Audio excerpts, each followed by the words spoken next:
104.9 XFM, Ricky Gervais, Steve Merchant, Karl Pilkington's pressing the buttons. Yeah. We're playing some great moments from the last 3 weeks. And some great records, Steve, from the last 2 weeks. That's true enough. Yeah. We're not actually here today. What are you up to today, Rick? It's 8 hours earlier, so this is about 2 o'clock probably. Mm-hmm. So it's about 6 o'clock in the morning. I'm still in bed, mate. I'm asleep in my hotel room. Now, where are you? We're in LA. Los Angeles. Yeah. City of Angels. Rick. Yeah. City of Angels. Yeah. And so that's what we're doing. We're doing stuff like that. That's why we're not here. We're not here next week either. So next week is the best of this week. All right, so here's the first bit. Can I tell you one of the best presents I ever had? Go on. Without doubt, all I ever wanted was a go-kart. This is true. I was like you know, sort of 5, 6, 7. And I eventually, for Christmas, I wasn't sort of spoiled in the sense that I got pocket money, but I always got what I wanted at Christmas eventually. Because, working class mothers, they'd get it out of the catalogue and pay for it for the rest of the year. So I always got, I had, really, as many presents as anyone else. And I got this go-kart. It was a little red go-kart and it was a pedal one. And I'd run home from school and I'd be in it and I'd get up and down the garden for hours. I had to come in for my tea and this was fantastic. And this went on for like weeks and weeks and went through the summer, the next summer. It was just, it was fantastic go-kart. I'd show off. And then one day I came home and I went, it was always at the back of the shed, sort of up against the shed. And I went in, I couldn't see it. And so I went to the back door. My mum was sort of like washing up with that. And I went, where's my go-kart? I thought it hasn't been nicked. She went, your dad swapped it. Your dad swapped it? Yeah. I went, he what? And I was going to be brave. And I went, he what? She went, he swapped it for a wheelbarrow. And I could see she didn't approve of this. And she was thinking, I'm going to tell him and then I'm going to, have this out. And I went, right. She went, it's your wheelbarrow. And I went to the back of the shed and there was this wheelbarrow. He swapped it with a bloke called Jimmy Dublin, who he worked with. Jimmy Dublin? Yeah, I don't know. I think he was a respectable member of the community. He was fine. It was his lively. No, I think he was an Irish gentleman. And that's why we called him. That's why I don't know what his real name was. And I think my dad must have been drunk and he went, I want to get my son a go-kart. And my dad my kid's got one. He's probably had it for a year. He's probably bored with it. Yeah. And he said, I'll give you this wheelbarrow. And I went to this wheelbarrow and it was caked in concrete. I could hardly lift it. I just nicked off a building site, obviously. And I'd be there for hours trying to push this wheelbarrow up and down the garden, right? And it was okay, though, because I was going on holiday soon. And I 7 years running, went to Bognor Regis, a place called Riverside, because some woman around the way had a caravan that we got free for a week. And it was great. Just wonderful. And I used to go there with my mum and my nan. Oh, party time. Yeah, the age of 7 to sort of no, it was good because when you're a kid and you wake up in a strange place, it sort of seems weird. You wake up at 3 o'clock in the morning hearing your gran pissing in an iron bucket, and We've all been there. You get disorientated. Anyway, and I went on there, and I met a little friend who was about my age. We were both sort of like, and he'd hired a go-kart. He had this great go-kart, and he came down to my caravan, and I went, I've got a go-kart.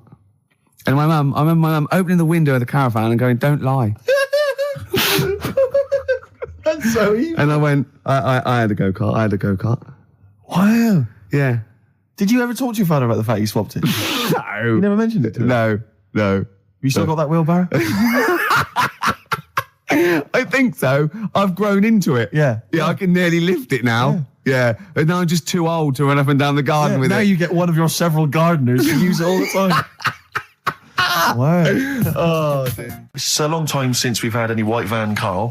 For those that don't remember this particular hot feature, we basically ask Karl some of the questions that are asked of a white van driver in the sun. They always have this on Saturday afternoons.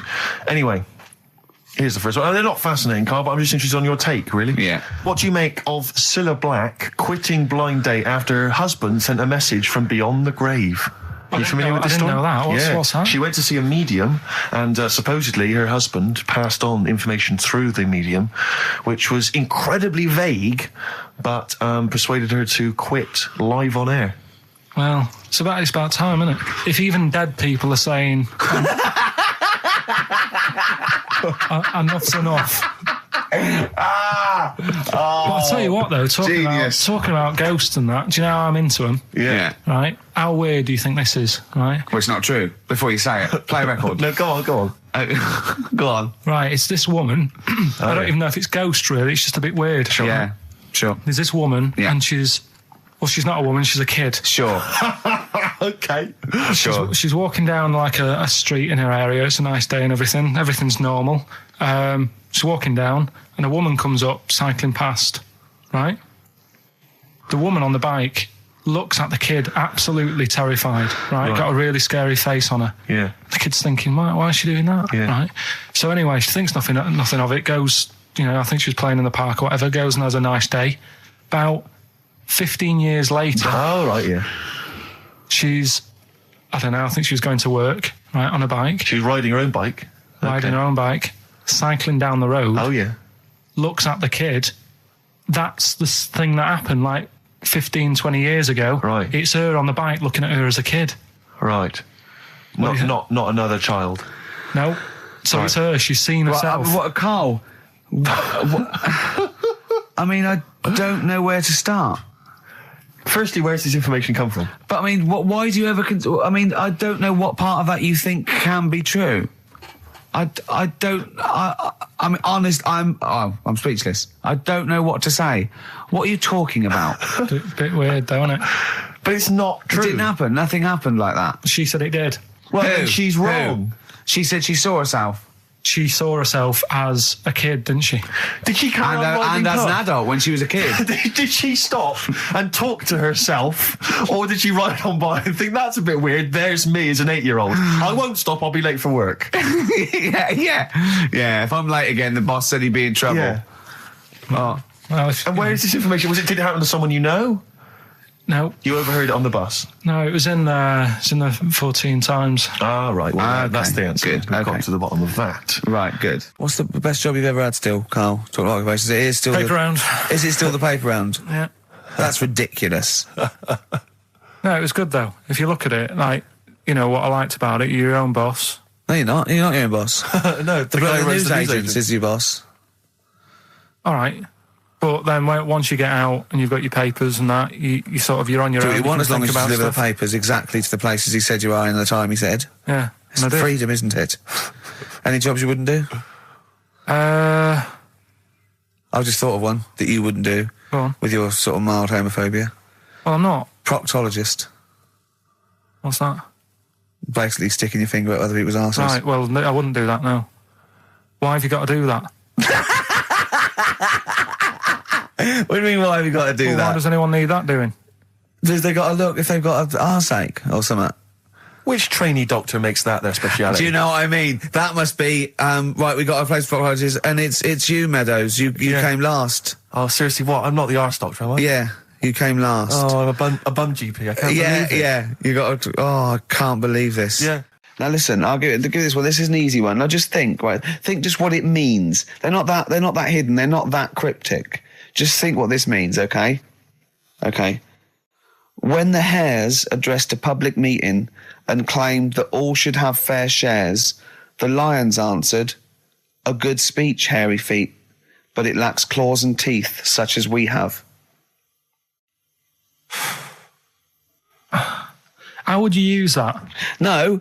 What do you think that means? This is translated from the, I don't know, Greek or something. I don't know.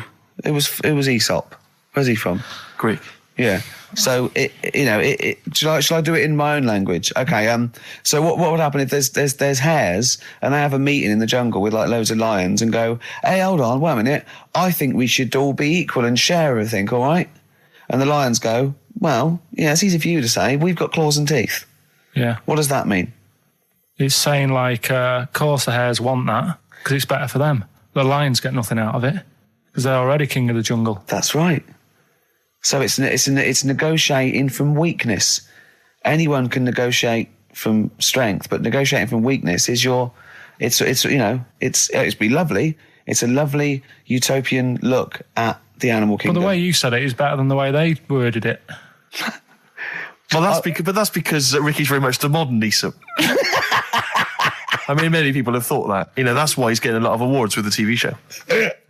for him, Thank you. that's a So favourite. look, I'll take that home and read ones you like and tell me about the ones you like, ones that click. I don't care if you only come in with like one or two. Go, I'll tell you what, Rick, that's there's one thing that I've learned from that. You know, because sometimes you can know all these phrases and until something happens, you don't think, you know, everyone's heard, you know, I don't know, to err is human, to forgive divine. And then something, you know, might happen, and you go, oh, that's what that means. That's amazing. So, you know. Do you know any, Steve, offhand? Wait, what's that? A fable. Well, I would imagine that the most famous one I've always remembered is the lion with the thing in its hoof. Do you remember that? Paw. The lion, yeah, with the spike in its paw, and a smaller animal gets out for it, but it still attacks it anyway. Well, that's life, isn't it? Well, I read one the other day, actually, which was very interesting. It was one that the famous film director Orson Welles said. Oh, yeah. Which he said, apparently there was a bear going across a lake, wading through the lake, and a scorpion said, well, let me go on your back, will you? Come on, just let me go on your back, we'll go across, it'll be brilliant. He goes, well, no, you'll just sting me. You go, don't be stupid, if I sting you, you'll die, and we'll both drown. And he goes, oh, fair enough. Who was doing the stinging? The scorpion. Right, okay. Yeah. And the bear's wading through the water. Yeah. So the scorpion jumps on the back, and they wade through the water, and halfway across, the scorpion stings the bear. And the bear goes, well, we're both going to die now. He goes, yeah, it's my nature. I thought he was going to say, I can swim. Oh, you're the best. What's the one about... Does that mean anything to you? It's my nature, i.e., you know, that's in my nature. That's the way it is. That's what I do. Yeah, I'm a scorpion. Yeah, one of my favourite ones. These don't mean anything to you, do they? I mean, one thing is you're not impressed by them. They're all right. What about Why this? not What about just this say one? Don't trust bears or Here's one of my favourites. What? He said, well, why not just say, don't trust bears? The bear's the one that was too trustworthy. Don't trust scorpions. Yeah. Right. Here's one of my favourite ones of all time. Okay. A lion is dying. It's an old lion. He's in the front of his cave, and all the animals come around, like the foxes and the hyenas and the rabbits, and they're all taking the piss out of him, and they're laughing at him, and they're laughing and going, "You can't fight us now." Kind of. And just before he dies, he goes, "Fine, but I was a lion once." What does that mean? Don't know. Well, he's saying it's better to have lived and had what I had, because I was great, if only for a short time, and you lot are still alive, but you're nothing. You're rabbits and hares. I was a lion once, so you know. Are they always using animals for these stories? Well, yeah, I could change it to refrigerators and household appliances if it would make it help, but animals, you know. I remember the one about being ill a lot, and you say something about Go on. you know, if you keep doing that, if you keep having time off, well, I won't believe you.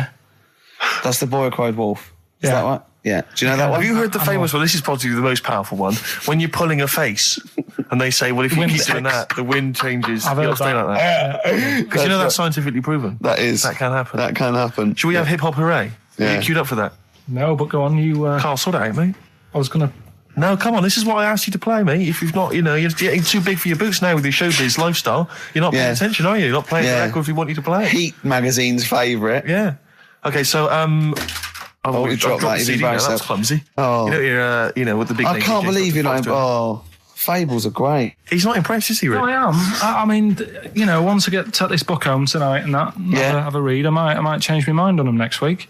You're coming all stressed. I'm not impressed with the ones you've been talking about, I must admit. Okay. XFM 104.9, Ricky Gervais show with Steve Merchant. Hello there. Yeah. And we're not here this week. We're off jetting around the world, so we've pre-recorded these links. The time is currently somewhere between 1 and 3 o'clock. So a time check there from Steve Merchant. No problem. Yeah, and what about this weather? Isn't it warm? Stroke, edit that, Karl. Cold. Okay, whichever one. I'm pleased to see that the congestion charge has had some considerable effect. Had no effect. So just wasn't that great on telly last night? The film. Yeah. I particularly enjoyed last night's EastEnders, Coronation Street, Brookside. Okay. Yeah. Rockbusters. Yes. I don't want you to have monkey news right now, because we've just had a little story there. Sure. You don't want to. Don't want to go too far. Yeah, go on. So we'll get Rockbusters out of the way. Have we got a winner? Come on then. It worries me that we've had very few entries. I think that even your mental fans aren't getting these, which is really worrying. They must be terrible clues this week. All right, well... Has anyone got them right, Steve? I think there's just one guy, yeah, who I suspect has won in the past. Well, so what? Right, the first one. If you go out of France by boat, you might as well buy your fags when you're on that, because you'll get them a lot cheaper. Brilliant. Right? Yeah. BF. Yeah. Buy it ferry. Right? That's like... What? Buy on ferry. What? Buy on Ferry? What's that? Is that a band? What is it? I don't know what it is. Brian Ferry. Brian Ferry? What's that got to do with buying on a ferry, though? Just because it's quite close to it. Buy on ferry. What? Buy on ferry. Sorry, what's your first language? The second one. That's rubbish. That doesn't count. No, Brian Ferry. Brian Ferry, buy on ferry. There's this little foreign cafe. It's growing its own steak. That's Delamitri. The third one. What? Sorry, what? What is that? What is that? Delamitri. Delhi is a little foreign cafe. Yeah. And a meat tree and that. A meat tree? A meat tree? What were the initials for that? Just D for that. Just D for that? Yeah. So not DA? So you didn't even give them a chance to get the group? Oh, they got it. Well, no. No, they didn't. Right, it's the end. Go on, right. Go on. Delhi meat tree? Delhi meat tree. One word. D. Or any letter. They're growing their own meat. M's in it. Go on. Okay, so Bayern, I love Bayern Ferry. And Oxymusic was brilliant. I love Oxymusic. Go on. Can I just point out, Rick, that we've had David Bowie? Delhi meat tree. Yeah. I don't see why necessarily Aidan, who emailed in, why he doesn't get to win, because he emailed in dire steaks. Seems to me just as valid, as far as I can tell, but Delhi meat tree it is. And the last one, if there was a Jamaican fella on the Titanic... I'm looking forward to this. With a little bit of fear. Jamaican fella, if he was on the Titanic, he probably would have screamed this. Yeah. That's Christ de Berg. Oh, I don't know what to do. Stunning. So who's the winner? I'm not going to give it to anyone. What's the Jamaican bit got to do with it? Just the D. Just Christ de Berg. Say it again. No, I think they've worked it out now. Say it again. Christ de Berg. And who's that? What? Who's that? Who's what? Who's Christ de Berg? Chris de Berg. Who's the winner, Steve? Do you know what? I'm going to give it to Aidan, because he just treated you with nothing but contempt. Steve Martin emailed in again. He got the first two, and then the last one he just emailed, I neither know nor care about this answer. I'm tempted to give him... Do you know what you've done there, don't you? Go on. You've put the nail in the coffin of Rockbusters. I warned you for 3 weeks, and you sort of bucked your ideas up for a little while. But Christ de Berg... Those are the worst you've ever done. The worst... Delamitri. So, and... Didn't it just put D, and then Bayern Ferry. Bayern Ferry. Bayern Ferry. So, is that it then? Aren't we doing it anymore? Play record. Aren't we doing it anymore? I'm ashamed. You're an idiot. Are we doing it anymore? I'm just going to keep saying you're an idiot. Play a Are record. we doing Karl, it have you learnt nothing from Dr. Fox? Yeah. That's not a Sony out the window. Aren't we doing it anymore? What, you need to start working on it now, because they're so good. You need to start working now for next Saturday. Aren't we doing it anymore? Just, I don't know. Aren't we doing it? I'm Ricky Gervais, with me Steve Merchant, Karl Pilkington, pressing the little buttons there. XFM 104.9. What's that? What's that little Well, I think I do more than press the buttons. Right, you see, this is it, right? Karl has had a little strop on since last night, okay? And He's had a little strop on? Yeah. You said strop on. I just wanted to clarify. And, I don't know why. He says that I'm an annoying person. He says that I wound him up, right? Which I don't know. He says that you're winding up because you're sort of like negative about I'm everything. negative? Yeah. And, but what I think it is because we pointed out that his lateness is unacceptable. Yeah. He said, meet you at 6. He turned up at 20 past. He said, well, someone stopped me in the corridor. I don't care. I've got stuff to do. I'm head We of had stuff to production here. do. I think we're a bit busier than you, Carl. You've got one job. We've got loads of jobs. I keep telling you that. You got one job in a little room, a 9 to 5 there, that you don't even get done in 9 to 5. That's why you're late and mucking around all the 'cause time. there's loads of work to do. Yeah, one job. No, it's Cool. not. It's one job with a lot of other jobs in it. It's like those little Russian dolls you get, right? Well, it's So not, don't is have it? a go. Yeah, it is. Yeah. Everyone thinks, oh, he only sits in his studio messing about, making songs a phrase. That's what I do in my free time. Which we've got coming up later. Super slick. I still think 20 minutes late is an outrage. Though, Yeah, Carl. 20 minutes late is... Yeah, but I didn't say bang on 6. I You said said around 6. 6. No, you didn't. You said 6, which means 6. Well, it doesn't. Wait, so it doesn't? If it was a newsreader, I'd say, yeah, you've got to be on time. Do you know what I mean? If it was a 6 o'clock news, I wouldn't want to be late. But it's the fact that I said to you, I'm busy, I've got stuff to do. No, you didn't say that. You said 6 o'clock to sort out tomorrow's show. I didn't. I know what I said. So Yeah, well, Oh, you don't, because I remember you sent me a text. You didn't even. It wasn't even a phone call. You didn't even have the politeness to call. Stephen has stitched him up by being a little bit more Busy. precise than him. It was a text, and it said, "See you around 6 tomorrow?" Question mark. Around. You just said it. Around 6. That doesn't count. That doesn't mean anything. Well, yeah, no, he does. What? So all right, You Rick. told me he said 6. Well, he did. I'm paraphrasing. 6 o'clock, Rick. To me, even if it was around 6 o'clock, that would be 5 to 6 or 5 past 6. It would not be 20 minutes after the event, because that is late. Well. Well, you've got nothing. You see, you haven't even got an excuse. Yeah, but then I turned up, right, and I said, right, well, let's not argue about this. Let's come up with some good new features, because we've been in Cheap as Chimps. That's gone today. Good news. He never liked Cheap as Chimps, Carl, did he? Right, you never liked it. Do you know what? Do you know who's took it further? Go on. Donald McIntyre. What? He's doing a programme, Cheap as Chimps. No, he's not. doing The it. channel. Well, we'll see. Again, I'll prove you right. Again, He's Prove you wrong. not. He's not doing a program Cheap as Chimps, is Yes. he? He's not. What do you mean? He's doing. I saw a trail on Channel 5, and it was saying, you know, Is he's it done 5 this. or is it about 20 past 5? He's doing this, he's done that, you know, now see him on Channel 5 because he's moved to Channel 5. Right. It's saying first big problem, chimps, you know, they deer and that. And, No, they're not, dear. He's getting confused. no, 50 odd grand for a chimp, and it's saying, you know, he'll look into how much you can get gorilla for. What are in the name of God are you talking We'll about? talk about that later. But I don't know what. I'm just saying that that's another idea. And that then, Steve so thinks they go do. on, you got off. This is why you never get stuff done and you're Yeah. late. You got off the point. You were talking about arriving late. Yeah, I know, but I'm just saying to you now, I turned up late, so I said, right, well, let's not argue. Yeah. I said, let's do some stuff. Yeah. You weren't having any of it. I think at one point you were trying to be sick on my leg. I do remember that. Yeah? Why? Just for fun? Yeah. All right. That's when I started getting annoyed. He was very annoyed last night. No, yeah, okay. Yeah, I can see where that could be annoying, but you just got to think, hey, look, so what? It's, you know. Well, I think you rub each other up the wrong way. Yeah. That's the problem. no more Cheap as Chimps today. Right. Nothing to replace it because we didn't have a chat.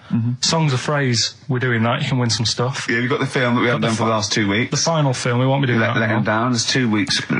So you're 2 weeks late on that. Can I just ask, guys, is there going to be some great music? Yeah, well, What I've got about something from the only ones? Yeah, The classic, another Another planet. Brilliant. Do you believe in God, Karl?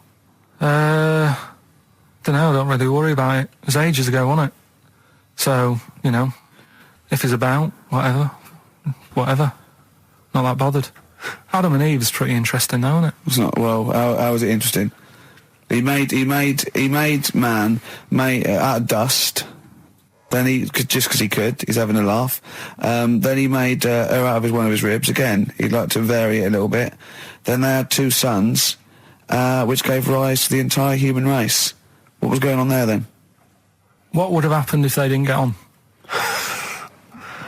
That's interesting. Sometimes with pandas, they don't fancy the other one, do they? They go, well, that's my choice, one. You've brought me one panda from Lisbon Zoo, and I've got to shag that. What if I don't fancy it? What if they bring in a right slapper? Do you think What that- if it's the equivalent of, like, Love Island, Well, I whatever it's imagine it called? was like Celebrity Love Island. Yeah, and they're going, I am not shagging that slapper. Every panda in the world has seen that dirty old mott in magazines. Why am I meant to mate with it? I've got some dignity. Are you talking about Adam there or Panda? Was that... either is fine, I suppose. Pandas. Do you think that Adam had any say? When God was making Eve, was he saying, can make the boobs a bit bigger, would you? And then... I'm a blonde guy, I'm into blondes, really. I mean, I don't know, did he have any input, or was it just... I don't know. Well, I suppose it was one of his ribs. I know, but it's probably restricted. You go, well, I'm working with a rib, Adam. Give me a break. There's only so many things I can do. Well, he was probably in kind of intensive care, wasn't he? With the whole. They go, well, I can't just keep making the boobs and things bigger because their legs will get short. I don't mind short legs. Yeah, make the legs longer. I don't mind no legs. I don't mind no legs. As long as the boobs are sizable. I tell you what's weird though, Steve. Right? Everyone's heard of like Adam and Eve. Yeah. What's the surname? Yeah, where'd they get their post from? Unbelievable. FM 104.9, Ricky Gervais, Steve Merchant. We're not actually here. It's the best of. Got some new ideas for you. Go on. Well, they've all been blinders in the past. Go on. Did you do any competitions when I was away? Did we? I think we did, didn't we? Did we give away a DVD? Did we? Yeah, we did. Yeah, go on. Yeah, right. Go on. Anyway. Well, I thought of some... This isn't like radio, is it, as we know it? This is just people talking. If the mic's on, it's luck. Yeah. If anyone's listening, I've no idea what they think of this show. It's not a show. Not in the traditional sense. No. Okay, then you're going to change with that kind. Because a show suggests a certain form of presentation. Yeah. A certain pride. And when we do present it... dare I say, it's some planning. Yeah, and when we do, it's ruined by pressing the wrong button. Yeah, but I've got some planning here. Go on then. Quizzes. What I did was, when I was on holiday, right, you said, come up with a new idea, right? So the best way of coming up with ideas is sort of... thinking. Sort of nicking a TV show name and then twisting it a bit. Yeah. So... Or just rip off Simon Mayo's idea completely. That's good advice for anyone out there. I didn't... Yeah. If you're interested in ideas. Karl is presently running a course writing for TV. Yeah. And that's the lesson one, isn't it? Just rip something else off. Just do it and change the title slightly. Yeah, well, go on. This one I haven't really got... I don't know what to do on the game, but I'm thinking... Strike It Ricky. That's all you've got? That's what you've come up with. How long did that take? Through. What is that? I just thought it sounded a bit like Lucky. Forget that one then. Yeah, forget that one. Okay, yeah. Well, no, good. No, we all have hits of this. Even Spielberg's, not all his films, can hit the. Go on. Right. No, okay, no, it's a good. Go on. Yeah. Remember Big Brother? Yeah. Do I remember Big Brother? No, go on. Big Mother, right? You call in. If your mum's heavy, you win a CD. What do you mean? How can you prove that? All right, forget that. Right, ER. Here's one. Right, ER. Good one. No. Yeah, no. The Price is Right. Remember that? Yeah. Right. The Price is Ricky? No. The Rice is Right. And what I do, I read from an Indian menu and a Chinese menu. You tell me whether you have pilau or egg fried. He's a genius, isn't he? He really is a modern... that one. Let's go into this one. Let's not cross this off right away. Go on then. You read from what? Well, I'll get a couple of menus from like an Indian and a Chinese takeaway. Yeah. And I'll go like, chicken korma. Well, could I just suggest that as it's an Indian, it'll be pilau, and anything you read out that is... Yeah, but you don't know which one I'm reading from. What, the chicken korma's Indian, isn't it? Yeah, so you go pilau. But then well, you might as well say Indian or Chinese. No, because then the name wouldn't work. The Rice is Right. Okay, yeah, I forgot you're working from the title backwards, aren't you? Okay, yeah. I'm so confused. I don't know where I am or what day it is. A programme that they've been in on Channel 4, right? Can you cross that out? We're not doing The Rice is Right either. I don't understand The Rice is Right. No, go on. I'll tell you that later. We'll have a game in the office, right? A game that they've been in on Channel 4, but has got really big viewing figures. Well, obviously not. Right. Or they wouldn't be bidding it. Go on. Do you know 15 to 1? Yeah. They're getting rid of that, right? Are they? I'm thinking 15 Taiwan. Get some items that are made in Taiwan, right? Get 15 items, and I say what they are, and then you go, oh, I bet it's the vase. Or something. That's the one that's made in Taiwan. Yeah. Just explain that again very quickly. No, don't go. Alright, forget that. Cross it out. 15 Taiwan. Darren Brown, the sort of magician mind reader fella. Right, yeah, he comes in, he sits down, I'm a bit sort of bit spooked by him straight away. Oh, you're spooked by him straight away, Yeah, there's a weird thing about him. Right? So anyway, he sat there, and I'm watching him. It's because he was naked. Checking, seeing what he's, looking at and stuff. Yeah. So anyway, he gets his paper out, and I think, right, he's going to do a bit of trickery and that. And he says to me, right, write down a number and a name, right? It was between a two-digit number, and a name of anyone you know. Yeah, right.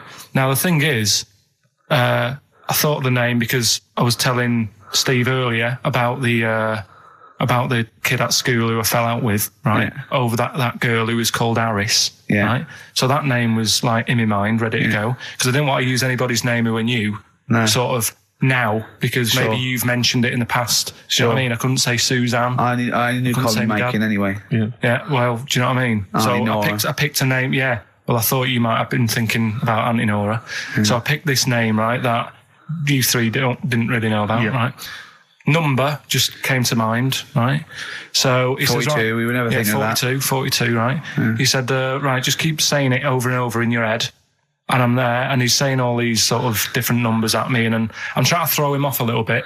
Every time he said a number that was nothing like 42, I was sort of smiling, looking a bit nervous. Yeah. Don't know if you caught that. Right. I just all I could see was you looking sort of blank. When he said "let your mind go blank," you'd realise he picked on the wrong person. Right. So you had to squeeze his head to get it going again. I said, Darren, if in doubt, he'll be thinking of monkeys. And Darren looked at Karl and he said, "Were you thinking of monkeys?" He said, "I tried not to, and I thought of them more."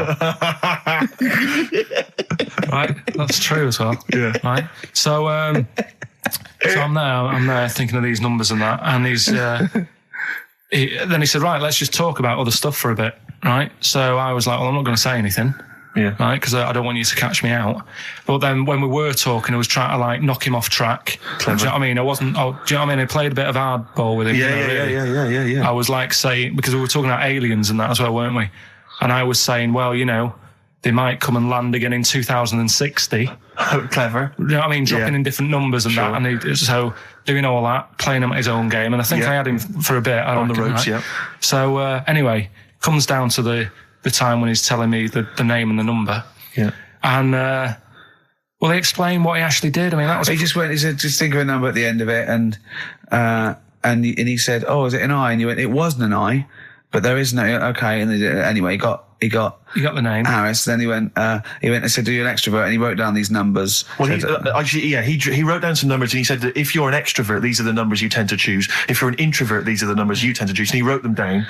And he said, "I don't think you're really an introvert. I don't think you're this. I don't think you're that." Da, da, da. And I think he came up with the number 32, didn't he? He said to you, "You're thinking of number 32." You said to him, "No way." You couldn't believe your luck, could you, when you'd caught him out? But he said it's either 42 or 32, didn't he? Yeah. Well, no, but it was beside the point, because then he said, rather brilliantly, hang on a minute, if you just add up these numbers here, that adds up to 42. It was a magic add square. Up those numbers, that's 42. That's 42 across diagonally there. That box is 42. All the numbers that added up on the page, whether you go across, sideways, down, across, or whatever, always added up to 42. Yeah. Right? And you've got the name Harris, which freaks you out. It freaked me out. I kept saying to him, "How do you do it? How do you do it?" And he wasn't telling me. I was talking to people at work about him, and one lad said, apparently the trick that he uses is the same thing that Hitler did. Play record. No, seriously. Apparently it's the same thing, because he was saying... What? Play record. No, just let me finish, because I've even ran it by other people to check if I'm right on this. So let's do play record and come back to this. Because the people in the XFM office, they're pretty wise. They're up on that stuff. No, he used it in a different way. Play record. No, hang on a minute. Let me hear it. All it is power of suggestion, apparently. And when Hitler used to do his big speeches to people. Yeah. What should we play? Come on, finish your point. Well, that's about it. Who told you that? Ian Canfield. A few different people. Right. The big thinkers out there. Like the brain boxes. But anyway, right? It's because Magnus Magnusson works Sonic so now, doesn't he? Right. Listen. Or was it Paxman? Was it James Paxman? Look at him. Karl looks at you like a cat. Yeah. Whenever we leave him behind, if we don't talk like straight at him and let him see our lips moving, and it's monosyllabic and very sad. Look, he's lost in that conversation there. He just drifted off, didn't you, Karl? No, I just was also thinking on animals and that. Something else I was going to use. Go on. Was this isn't a radio show, is it? I just suddenly caught myself. This is nothing. I told you that before. It's been bad today.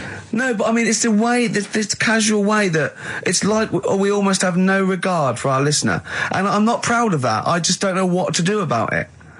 Do you know what I mean? I don't know how to do this properly. I mean, we're just chatting here. I mean, it's only Anderson who's seen through us, and that surprises me that more people haven't. I mean, what are the figures like? Do people listen to this show? Well, I'll find out for you. You keep saying that. But, there's this parrot, and apparently it lives Rick, it's unique, if nothing else. I mean, when you wake up with Woken tomorrow, you're not even going to hear him start a line with there was this parrot. Go on, there was this parrot, go on. And it can talk and that. Someone's obviously, taught it out how to speak and that. And it flew away. And it's living in this church. Right? And people are at the church doing hymns and that. And then Trouble's brewing. In between the hymns. That parrot was owned by an old miner who used to swear a lot. Yeah. Well, then the vicar is going to be really annoyed. That vicar, that vicar's going to go on. I just hope it stays quiet, Rick, during the vicar's sermons. Yeah, go on. Have you read it? No, go on. Have you read it? No, because that's what happens, right? Go on, tell us, Karl. During the hymns, it's sort of effing and jeffing and stuff. Effing and jeffing? Yeah. And everyone's like going, it's quite funny, really, it doesn't know what it's doing. Everyone's having a laugh. Yeah. But it's causing a havoc at funerals. When did this happen? Not years ago. John was a much-loved man. He was a wanker! Yeah. So anyway, that was another story. What can you say about Uncle John? Bollocks. Oh, Karl, I love the fact that when you look at things, you go, that's interesting. The parrot swears at funerals. That'd be a nice and it stays with you. You see, for a simple man, you retain an awful lot of knowledge. It's just all rubbish. Do you know what I mean? If you just replaced all this rubbish with good stuff, you'd be an intellectual. Yeah. Really. Because, your attention is fantastic. Yeah. So Did I lose you again there, did I? Was it the word retention? We've still got Wash Up With You. Yeah. Should we play a record and do Wash Up With You? Yeah. We'll play a bit of Aqualung then. Aqualung! That was Bowie and Waterloo Sunset. Love that. Love the original. Love Bowie. Bowie was my gig of the year. These are my singles of the year. These are our clips of the year. I'm Ricky Gervais, with me, Stephen Merchant. We're just picking some lovely little bits and pieces. Do you remember when we talked about this? I'm Ricky Gervais, with me, Steve Merchant. Over there, Karl Pilkington, the man who believes anything. I think it might be a condition due to his little round head. Mm-hmm. It's sort of like, it might be a new condition that we can call cranial spherity, and because it presses on his lobes, and the only sort of upshot of that is he's normal everywhere, but he believes everything he reads or sees on Anna Nova. All right. Talking of which, Rick, I don't really follow the news. No. It's mainly boring, isn't it? Wars and stuff. Yeah. But I don't know. Well, yeah. Well, it is a war. It's all this nonsense before and after. When it's a war, it's it's in the middle of the war. You can watch it on telly. True. You get results. True. You know what I mean? Like, do you know what I mean? Yeah. Like a test match or something. But it's all this rubbish before and after. It drags on. This recent war seemed, I thought, just generally, it was better presented than the previous one. Because I remember the first Gulf War, it was often during the night, and I couldn't stay up. Yeah, because I think the American had rights to it, like the Tyson fight, so we had to get it at 2 a.m, exactly. Which is annoying. They had it, their prime time and that. Yeah, and a lot of it was in black and white, when the bombs went in. When the bombs going in. So this time there seemed a lot more colourful stuff. Yeah, it's much better coverage. I think there should be awards. Yeah, well, I'd like for to see it. awards So like Channel 4 won for cricket. Yeah, I mean, a few times as well, I was quite pleased to see they actually had footage of the bombs exploding. Yeah. No, good. Well done. Generally, good on you. Well done. Good on you. Yeah, it costs a lot though, doesn't it? It isn't a costly War's thing. a lot more. When you got something like a Jimmy Carr game show, which probably costs about £100. Yeah, like half an hour war costs millions. It's almost as expensive as like Terminator 3 or something. Yeah. But I mean, But then you got a variety. Exactly. Sorry, Steve, you were talking, mate. Well, no, I just wanted to make sure you're aware that the World Elephant Polo Championships have taken place. I did get it. I think they mentioned it on. Yeah, we won, didn't we? England won. Yeah. Well, my question is, where have they been practicing? I don't know. Do you remember ever at school anyone ever saying to you, "Are you interested in playing polo with elephants?" Do you reckon it was 5 blokes in pith helmets kept sneaking into a whipsnade? Possibly. What are you doing, lads? We're practicing. Get down. Yeah. Get off them elephants. Yeah. I didn't even know we had a team. I can't believe it. No, but it's like Johnny Wilkinson and the rugby lads. They're going to get MBEs, all sorts. The elephant boys, the elephant polo boys, nothing. They're going to get nothing. I haven't seen the sun. To be fair, it's not like horse polo where I don't think there's a stick long enough. I think the elephants kick it, don't they? I think you might be right. I think they're not allowed to use their tusks. They'd burst it, won't they? I think They go, oh, start again. Raheem! Yeah. What do you mean the elephants kick it? All right, I've opened a can of worms here. Normal polo on a horse, they have like... a stick and that. Yeah, they whack them, right? But I think it's obviously they're too high up. I think, I might be wrong, but I'm pretty sure they just train the elephant to kick it. So why are people talking about? Why not just let them have a kick about without... Imagine that! And why does horse racing have to have a jockey? Well, they just let the horses go, on you, okay, lads, on you, no cheating, on your marks, get set, go. You get back here. Get back here. Brilliant. You've got a real problem with Rick Waller, haven't you? He turns my stomach. I know, but don't... Because he's arrogant as well, though. Exactly. That's the problem. To explain to people that... No, he is a bit arrogant. It's his whole thing that it's the whole package, so to speak, that you don't Well, there's another thing in this quote, because it's not just the fact that he eats too much. He tried, apparently, to lose some weight, and he said, the first month I lost 11 pounds, the next I lost a stone, but in the third my body did somersaults and I put on 9 pounds. I had a slip up. I can't say when, why, or how, but it just sneaked up on me. Yeah. I don't believe it. Yeah. Don't believe it just sneaked up on me. That body's never done a somersault in its life. No. It just sneaks up on him. Yeah. It was the cakes again. Yeah. It was the same old cakes as before. It was exactly the same problem. Sleep eating. Yeah. It's called. It was the KFC bucket again. It was the family-sized KFC bucket for breakfast. Dear. Poor man. The other thing is that I don't think that's a very good shock tactic for a doctor to tell a 20-something, well, to be honest, you've got 20 years to live. Yeah. That's not... and when I was 20... The thought of dying at 40 was fine. Yeah. I didn't want to live to 40. I just thought, what can you do when you're 40? Yeah. Just laying around doing nothing. Eating cheese. And then you got there and you discovered... No, but someone said... The dream came true. Sophie here sent me something and she says, I realise you're not Graham Norton, but I had to send you this. And she sent me the top of a little cream cheesy thing. And it's the brand name is Gervais. How odd that is. Have you been... They've named a cheese after you. I think it's a big French company, and this is from the Czech Republic. It's all over Europe, and so that would be a dream come true, wouldn't it? If they named a cheese after you. No, I think it's probably ancestors, and so I've cheeses in my blood. Sure, quite literally. It literally is. Yeah. Another heavy Friday night, was it? It comes out of pores like those Play-Doh things. Yeah. I can squeeze out different shapes. Jane, bring the Stilton in. It's Friday night. This isn't fried. Exactly. But yeah, so we can't really have a go at Rick Waller. I eat too much, but you're not big. I mean, one of the other contestants on the Fat Club, Celebrity Fat Club, is another one is Jono Coleman. Oh, we love Jono. Now Jono, I don't know, you know Jono. He's that guy who does. He used to be on TV, and I think he does a breakfast show on a rival station, doesn't he? He's happy, isn't he? He's so true, and he's a really nice bloke, Jono. But it's funny because he does a breakfast show on Heart, which is wrecking his own. There's a bit of irony. Oh, I love Karl. Thanks, Karl. Do you know what I mean? Yeah, I love you. I can see where you're coming from. Yeah, that's good. But we've met Jono a couple of times. We saw him at a couple of, not wishing to say not to show off, but a couple of awards dues. Yeah, and that's showing off. But like people would have seen dead there. Well, yeah, but we went to one where everyone was in like tuxedos or suits and ties. Not Jono. Jono was wearing a pair of Bermuda shorts, big Bermuda and shorts, knee-length Bermuda shorts with just these little. But I saw him again another time, and he had shorts on at a similar event, and I've seen him since in the street, and he's all. I'm wondering if he can wear trousers. I don't think he can actually wear trousers. I don't know if there's a medical reason for that, whether he's just, his legs are too fat. I think the material is a waste of money. I think it's just that you can get shorts that big and they're comfortable, and, I mean, to be quite honest, I don't want to squeeze into a tuxedo anyway. So, if you can go, I'd love to turn up those things in Bermuda shorts. Well, of course. Flip-flops.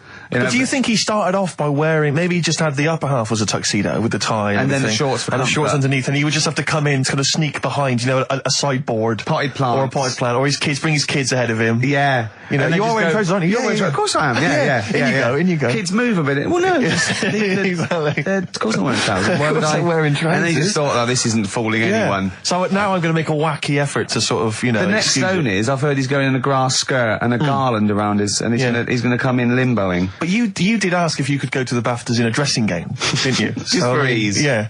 Yeah. What do you mean your fortunes are on the up anyway, DJ? Where Well, I'll tell you, I was hired. Well, I say hired. I did it as a favour to a friend. His wedding the other week, and I got there. I was thinking, because everyone had their little role to play, and then people were doing a good job. I love you taking it seriously. And I going did. I to a spent wedding. ages putting together some CDs, special selection CDs. love that. Because what I did was I burned them on iTunes. Did you turn up with your own headphones round your neck? Own headphones, wearing a suit, but headphones. Metal case. Didn't need it. Just had them all in one small box. Brilliant. Boom. I thought this is good stuff. I got some classics here. Give me an example. Give me an example of that, like the first hour, the warm-up hour. Rick, I'm coming straight in with Frankie Valli, Oh What a Night. Brilliant track. I mean, when those beats start at the beginning, who's not getting on the dance floor? Wait a minute, what's this following up? Go on. It's the Jacksons. What, I Want You Back? I Want You Back. Brilliant. It sounds good at the moment, Karl. Yeah. So I'm thinking, I'm gonna roar this, because they laid on a good spread. The ceremony was nice, food was nice. I'm thinking this is going to be the piece de resistance. Yeah. Alarm bell started ringing. Why? When I realised there was a marquee outside. Of course, it's a balmy summer evening. I'm stuck inside on the dance floor inside. I'm thinking I'm going to be struggling here to get them in. And even with flavours like this, I thought I'd struggle, Rick. So I'm sat there in my suit. I'm sat behind this little DJ console. I've got all the big numbers. There's one or two people making some token effort, but frankly, most people are outside everywhere. So I was livid. Of course, they couldn't hear it out there. So I was playing to an empty room, really, and I was furious. I was absolutely furious. Because, I mean, what is, they're wasting my time. They're wasting, now I could have just stuck the CD on and gone out. They're wasting Frankie Valli's. Frankie Valli's time. They're wasting the Jackson 5's They're time. wasting, D-Light's time. Yeah. And so I'm sat there, and there's a couple of people making a cursory effort. Mainly when they come to get a drink from the bar, they might have a little quick, couple of two. You shout, we don't want your Not lot. interested. All of your no All one. of your no one at all. And then there's a microphone set up because people have been doing speeches. This little girl gets on the mic, right? It's being funneled through the speaker system. So every time I put my headphones on, Miss Dynamite, was it? It wasn't sadly Miss Dynamite, although she decided to have a little go at MCing. She was screeching her little head How off. old is she? Oh, I don't know, 8 or 9. At their most annoying. when children are at their most annoying, because they got a bit of confidence there. They're a bit cocky. They're not shy anymore. They're a bit arrogant. Yeah. She's screeching her head off, so I'm playing, and she doesn't know it. your face! I'm playing into the groove. No one's getting into the groove because she's going mental. She's just going, what's this? What's this? I don't know what this is. Play something I know. I'm thinking I haven't got any bloody DJ Otsu or Crazy Frog. I'm not going to play what you. So she's just screeching along, ruining it for everyone. And I say everyone, there was no one there. So she was ruining it for me. I bet you were really I was angry. furious. But of course, as well, every time she screeched, it went through my headphones.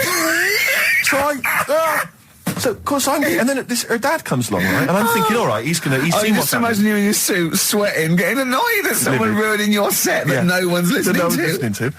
I think, her dad's coming over. He's going to put pay to this. He's realised that, she's causing a disturbance. He comes over there, joins in. No. Sits her on his lap. He's just saying, she's having a well of a time. I'm thinking I'm furious. I'm thinking it's his responsibility to shut her up. He's not going to do anything. What can I do? I can't step in. No. And I know very well that if I interfere, he's going to say, oh, well, she's enjoying herself and no one's dancing anyway, and we'd have just got into a fracas. Yeah. And I didn't want to start a fight. No. Because I don't know, but he'd have knocked you out, wouldn't he? Someone would have got knocked out. And I'm not saying who it would have been, but, but to bear in mind, Rick, there would have been 2 of them. And so I didn't want to get into a fight with him. And anyway, so I'm playing. Anyway, so my friend came along. He realised what was happening, and I didn't have the guts to unplug the microphone because he'd have known. You see. Yeah. So I got my friend to do it when she had her back turned. So he pulled the plug out. The microphone went dead. She went, "What's going on?" I went, "I don't know what you're talking about." I said, "I don't know." She said, "Where's the microphone?" I said, "You must have broken it." I don't know what's going on. Someone will probably make you pay for that. And anyway, at least we shut her up. That is great. But it really went from bad to worse. And there's that thing when you panic, you start panicking. So you're putting on a lot of flavours that you would have saved till the last hour. What are we talking? Boom, boom, shake, shake. Exactly, you're throwing him in early. Love Shack's coming on way too soon. Really? Oh, Love Shack before 11. It's heresy, but I had to do it. But anyway, in the end, I made the bride go and get some people in. I said, look, it's your special night, all right, and they're going to enjoy this. I'll be honest, love, this is a washout, and it's up to you to turn this wedding around, or I'm walking. I'm walking, and I tell you, they're going to have a sour memory of this evening unless you bring some people in. Get everyone in dancing. So she got him in at the end, and Brilliant. And I'll tell you this, Karl. I mean, I don't know what you say, but they were loving it. They were absolutely loving it. A bloke came over and said, have you got Amarillo? I said, no, but I put on something even better, Delilah. Wedding crowds always go for Delilah. A song, of course, about old man killing his wife, but it always goes down very well, strangely, at weddings. They get into a sort of hokey-cokey thing. They went berserk for it. And I was following it up with, I had the monkeys, I had all sorts going on. Brilliant. Of course, you know what happens. What? I'm going great guns. People are absolutely loving it. They're rocking it. I throw in, I had something cracking on at the end. Come On Eileen, of course, was on. People were going berserk for it. Which is unfortunate because the bride's name was Eileen. Yeah. And then the bride pipes up. I'm throwing the bouquet. So they all traipse off outside again. Oh. I was furious. Oh, no. I plugged the microphone back in. I said, what are you doing? We got, but they went out there. And, of course, you can't get them back once they've done that because all the women are running around. I got the thing. And then they got to wave everyone off, throw the confetti. They ruined your day. I was having a great time and they ruined it. She ruined your special day. She ruined my special night. Oh, no. It's on her head. What would you put on about now, Karl? What if I was DJing? Yeah. Probably a bit of a world party. Go on. Interesting. This is XFM 104.9. I'm Ricky Gervais with me, Stephen Merchant. You're listening to the best of, basically, Karl Pilkington. Yeah, you might want to try and you heard about the hanging one when the fella was... Sorry, mate, go on. When the fella was hung. He was hung and... He was hung? He was hung by a rope. So, isn't that... No, I think it wasn't he a Chinese emperor? And wasn't he hung? Yeah. He was hung. Some fella who'd done something, they hung him. They wanted him. It's not a word anymore. He was hung. Look, don't be doing that again, because you said squoze wasn't a word, and then I showing you a menu today that someone sent, and it said fresh orange, squoze. Inadvertent commas, and next to it was the word colour, spelt C-O-L-O-R. So, presumably either the American menu, right, in which case there's loads of American words that we don't use, or it's just a badly typed piece of work. Anyway, there was a bloke that was hung. He was hung and that, but he didn't die. Hung on that, he was definitely a Chinese. Hung on that, yeah. I remember him now, yeah. He didn't die, and they said, just hang on a minute whilst we change the rope and that, and he stood there waiting, changed the rope. They tried to, do it again, and didn't work. It didn't work, right. So, they got another rope, right? Didn't work. And then they had to let him go because it's like there's a well-known saying or something from this thing. Yeah. But I still call Karl every day anyway. Oh, sure. Today I called him a couple of days ago. Of course you did. And I went, it was the weekend, I went, what are you doing? He went, just in Regent's Park and that. I went, what are you doing? I said, just going for... He went, Jesus. I went, what? He went, a caterpillar just fell out of the sky. I went, what? He went, a caterpillar just fell out of the sky. God, it's there, it's wriggling around. I went, sure a bird didn't just drop it? He looked up and went, oh yeah. It was a bird. Of course he did. Yeah. For a moment he thought caterpillars were raining from the sky. I thought I was in chicken licking. Yeah. Unbelievable. Why did you think a caterpillar had fallen out of the sky? I don't know, it just startled me a bit. I love Karl being startled. I like the idea of him straight on the phone to Trevor McDonald. Look, Trevor, there's caterpillars, insects falling out of the sky. They're falling out of the sky now. Put it on the news, quick. Are you sure there wasn't a bird? Oh, there was a bird. Yeah, sorry, Trev. Bye. But it was after, I hung up the phone and that from you. I sort of sat there for a bit watching it. I imagine him cross-legged, just in front of it. But do you know what? Because of his shape, the shape of his head, and his sort of IQ, I bet the caterpillar was thinking, Mama. Yeah. Do you know what I mean? Yeah. It's unbelievable. Go on. It was sort of running about all over the place, right, Steve? So the caterpillars have loads of feet and that, don't they? Wow! Well, they have 6 legs. They're actually a larva of an insect, so they have 6 legs. But they have little sucker things to hold on to the back of cabbages and that. No, they've got more than that. I'll tell you, they've got 6 true legs. Trust me.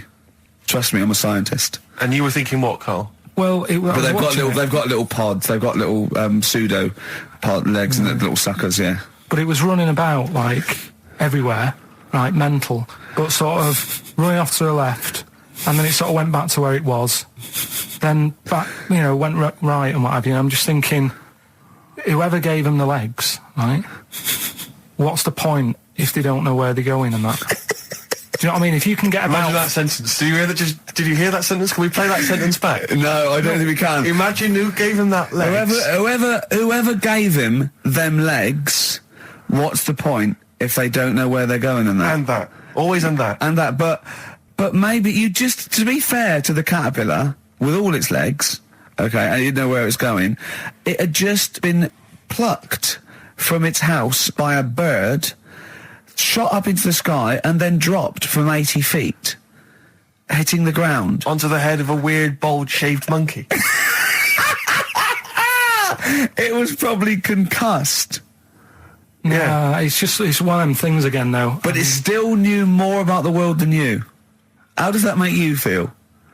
I just think it's a waste of time having all them feet. It's the same thing as the... Now it's got feet now! It has a nightmare buying shoes, doesn't it? Like, that got a load of attention in the press, but the Trisha programme got nothing. Okay. Which, I know, like, well, Steve called me up in the week, right?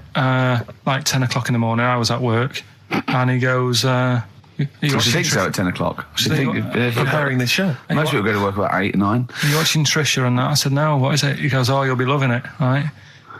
Freaks, was it Help Me, My Mum's a Freak? Siamese twins.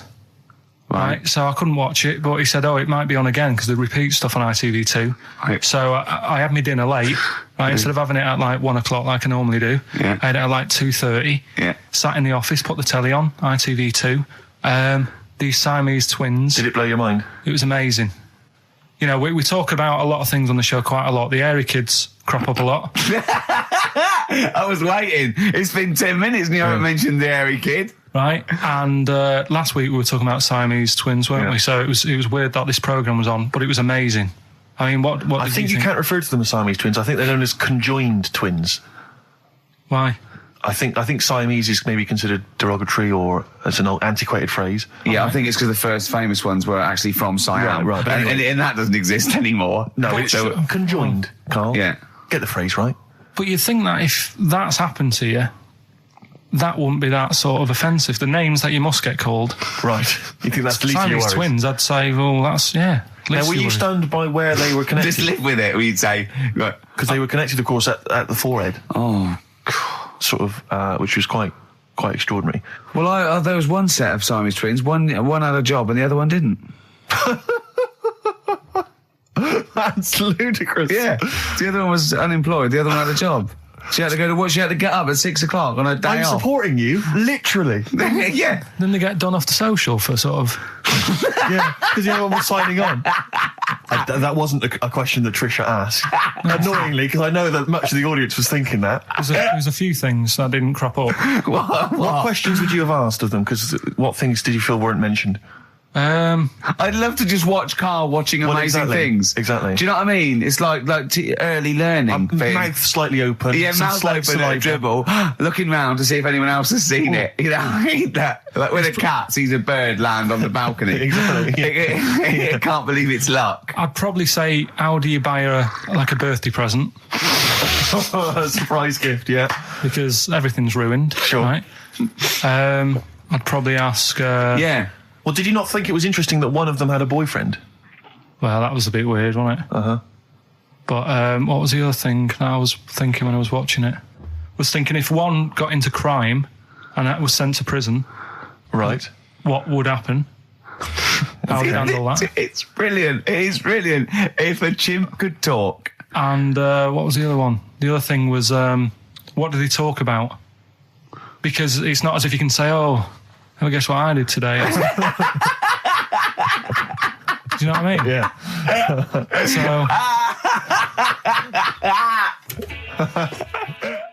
Taking the mickey. The really weird thing about all this, right?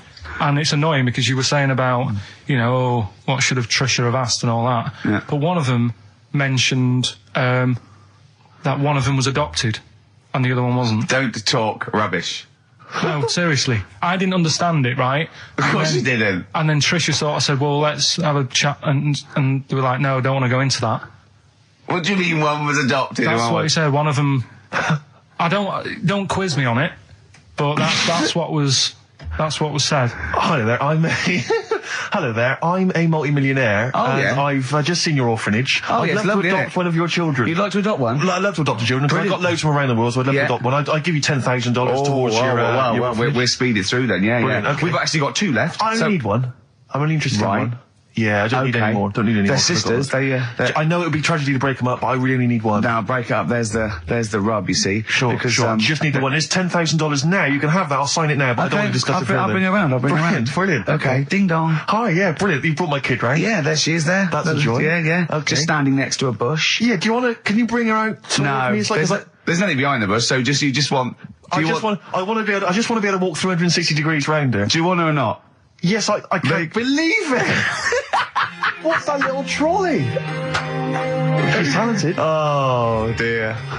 You're talking nonsense, Karl. Well, whatever. This is a bit easier, but I still think it's a good one. So this is, we should explain what this is if you just tuned in. It's one of those stupid lateral thinking problems. That Karl himself has created. Yeah, that was his homework. Right, this one. It's a fella. He has a normal day doing stuff. Nothing wrong with him. Right.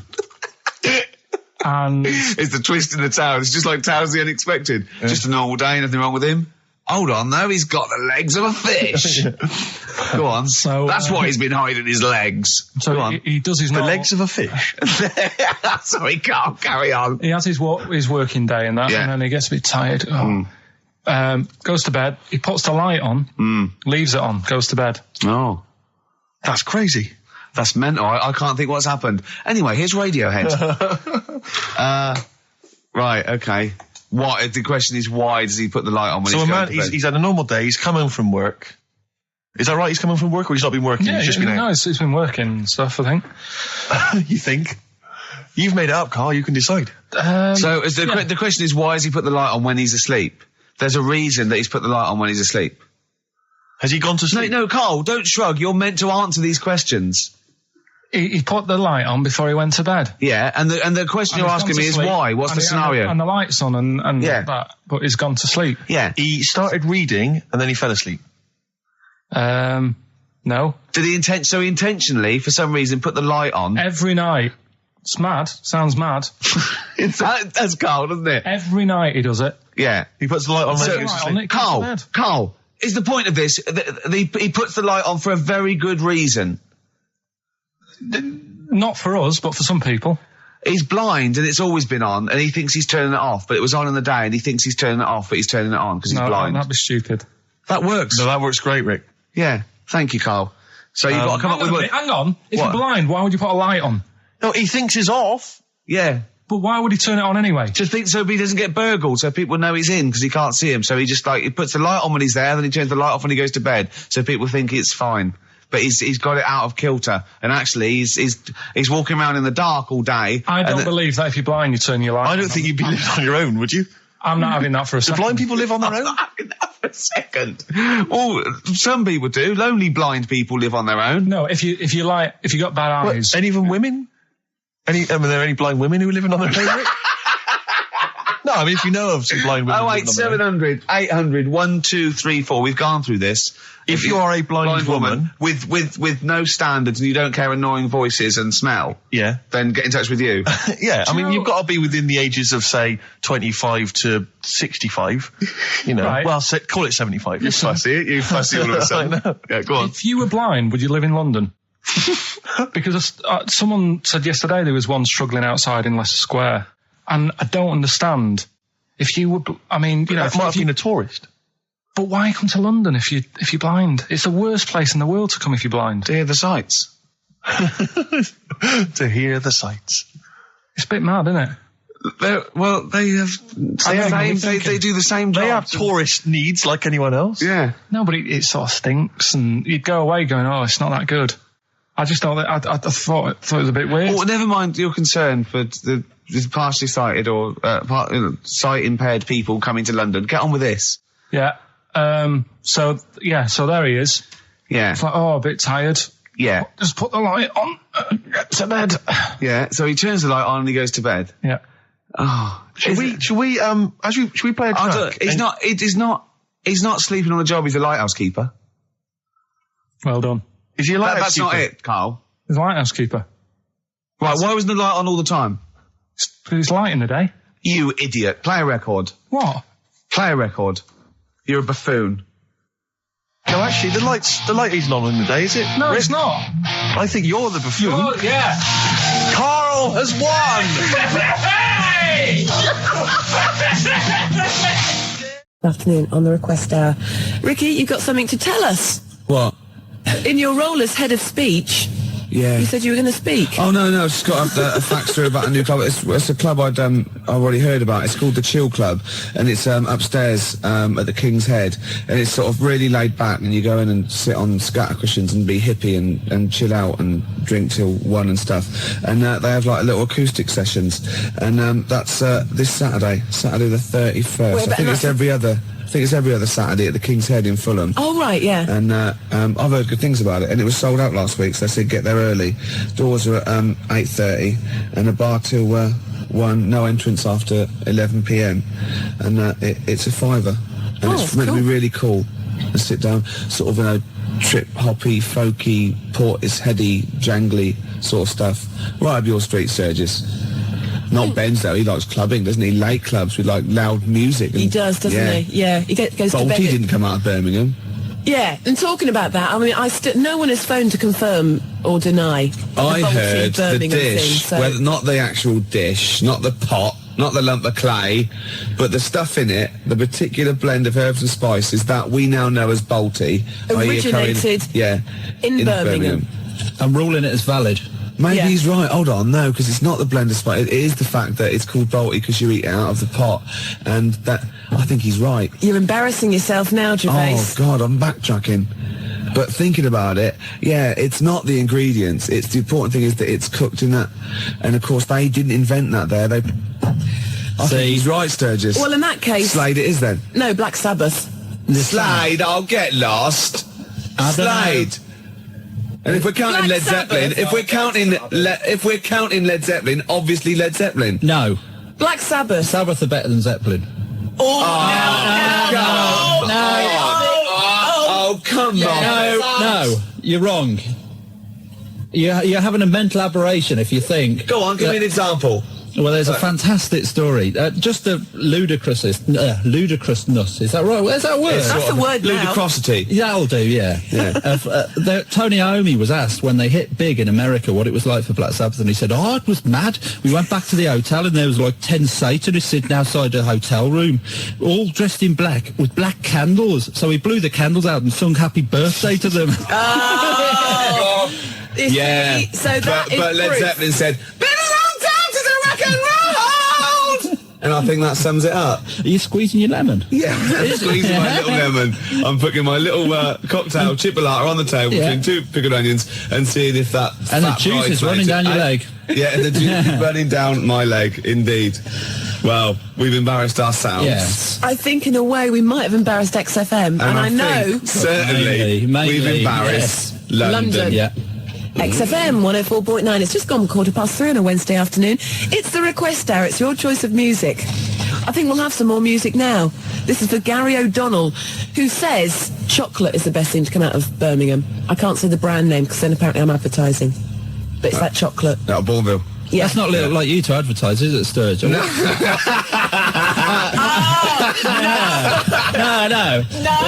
I wouldn't. No, Sturge. I wouldn't say you advertise. I wouldn't say at. No, I wouldn't say that. No, I would say I mean, you don't want to be pampered. No. It's sky's like, the limit. The sky is the limit. You know. No. Exactly. It's like you've won the lottery. It's the dry wife weep that I like. Yeah. Public Enemy. Anthrax. Bring the noise. That's for Gary O'Donnell this afternoon on the request hour. It's XFM 104.9. It's just gone 3:20. Are we going to give away your prize that you bought in specially? Yeah, we have a winner. Mark Adams from Harrow. With his undercracker explanation. Yeah. It is the same one that dropped off Duffo. Is it? He just called. Well, he is a star. He's won it. He'll be able to Gary's voice check challenge. How good are you at imitating comedian Michael Barrymore? Try this famous catchphrase. All right. You'll be able to do that. Yeah, You'll be able to impress your friends and family. That's just It's amazing. like, I can do it. All right. See? Yeah. Where is he? Where's Barrymore? Yeah. Where is he? Well, he's at the back. Are Well, you was he- are you all right was at he the in back? then? And obviously Norman Collier. Wow. Norman Collier.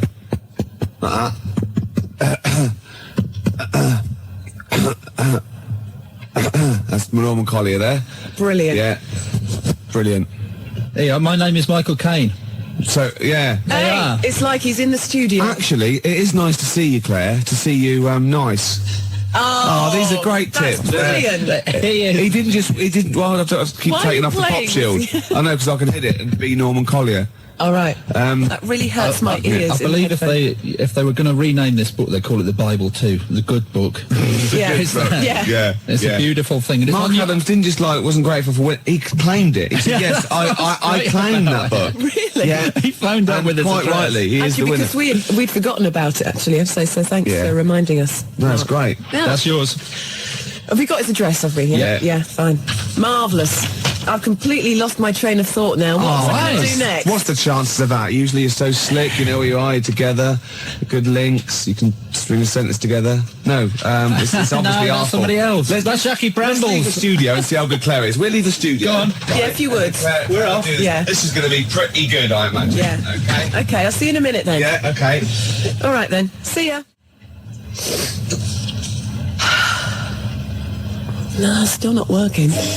Wednesday afternoons in the capital with Fluke, Atom Bomb on the request out this afternoon as requested by Phil. I've got my train of thought back. Yeah. It works. you see? Yes. Marvellous. It's well going worth waiting for as incredibly well. It's Yeah. going incredibly well. Now, you may remember all this week I've been trailing a very special guest that was going to be joining us this afternoon. Martin Clunes was going to be here. The boy Clunes. Sadly, as you've probably noticed, he's not. No. He's a very busy man. Yeah, he's got lots of stuff to do. Yeah, it's all the press for the launch in that Terence Higgins trust campaign. Exactly. So, I mean, that's cool with us. And he's going to give us a call on Friday. He is indeed. Which He's would be busy all this week. brilliant. But I mean, I've got Matt in instead. Yeah. 'Cause, he's got big ears. They're beautiful and big. Yeah. And you smell of booze as well. Well, yeah, there is that, but you know. Hold on, no, I'm not. No, well, yeah, smell of booze, but we mean we're not saying Martin Clune smells of booze. We were taking reference to his character in Yeah. They May Be Badly. Yeah. We're not saying he likes a drink. We're not saying he's like a nonce. We, might like a drink. We're not saying not he's a we're not saying he's a lush. or a teetotal. But you're saying I reek of ale? Yeah. Yeah, only because I spill most of it.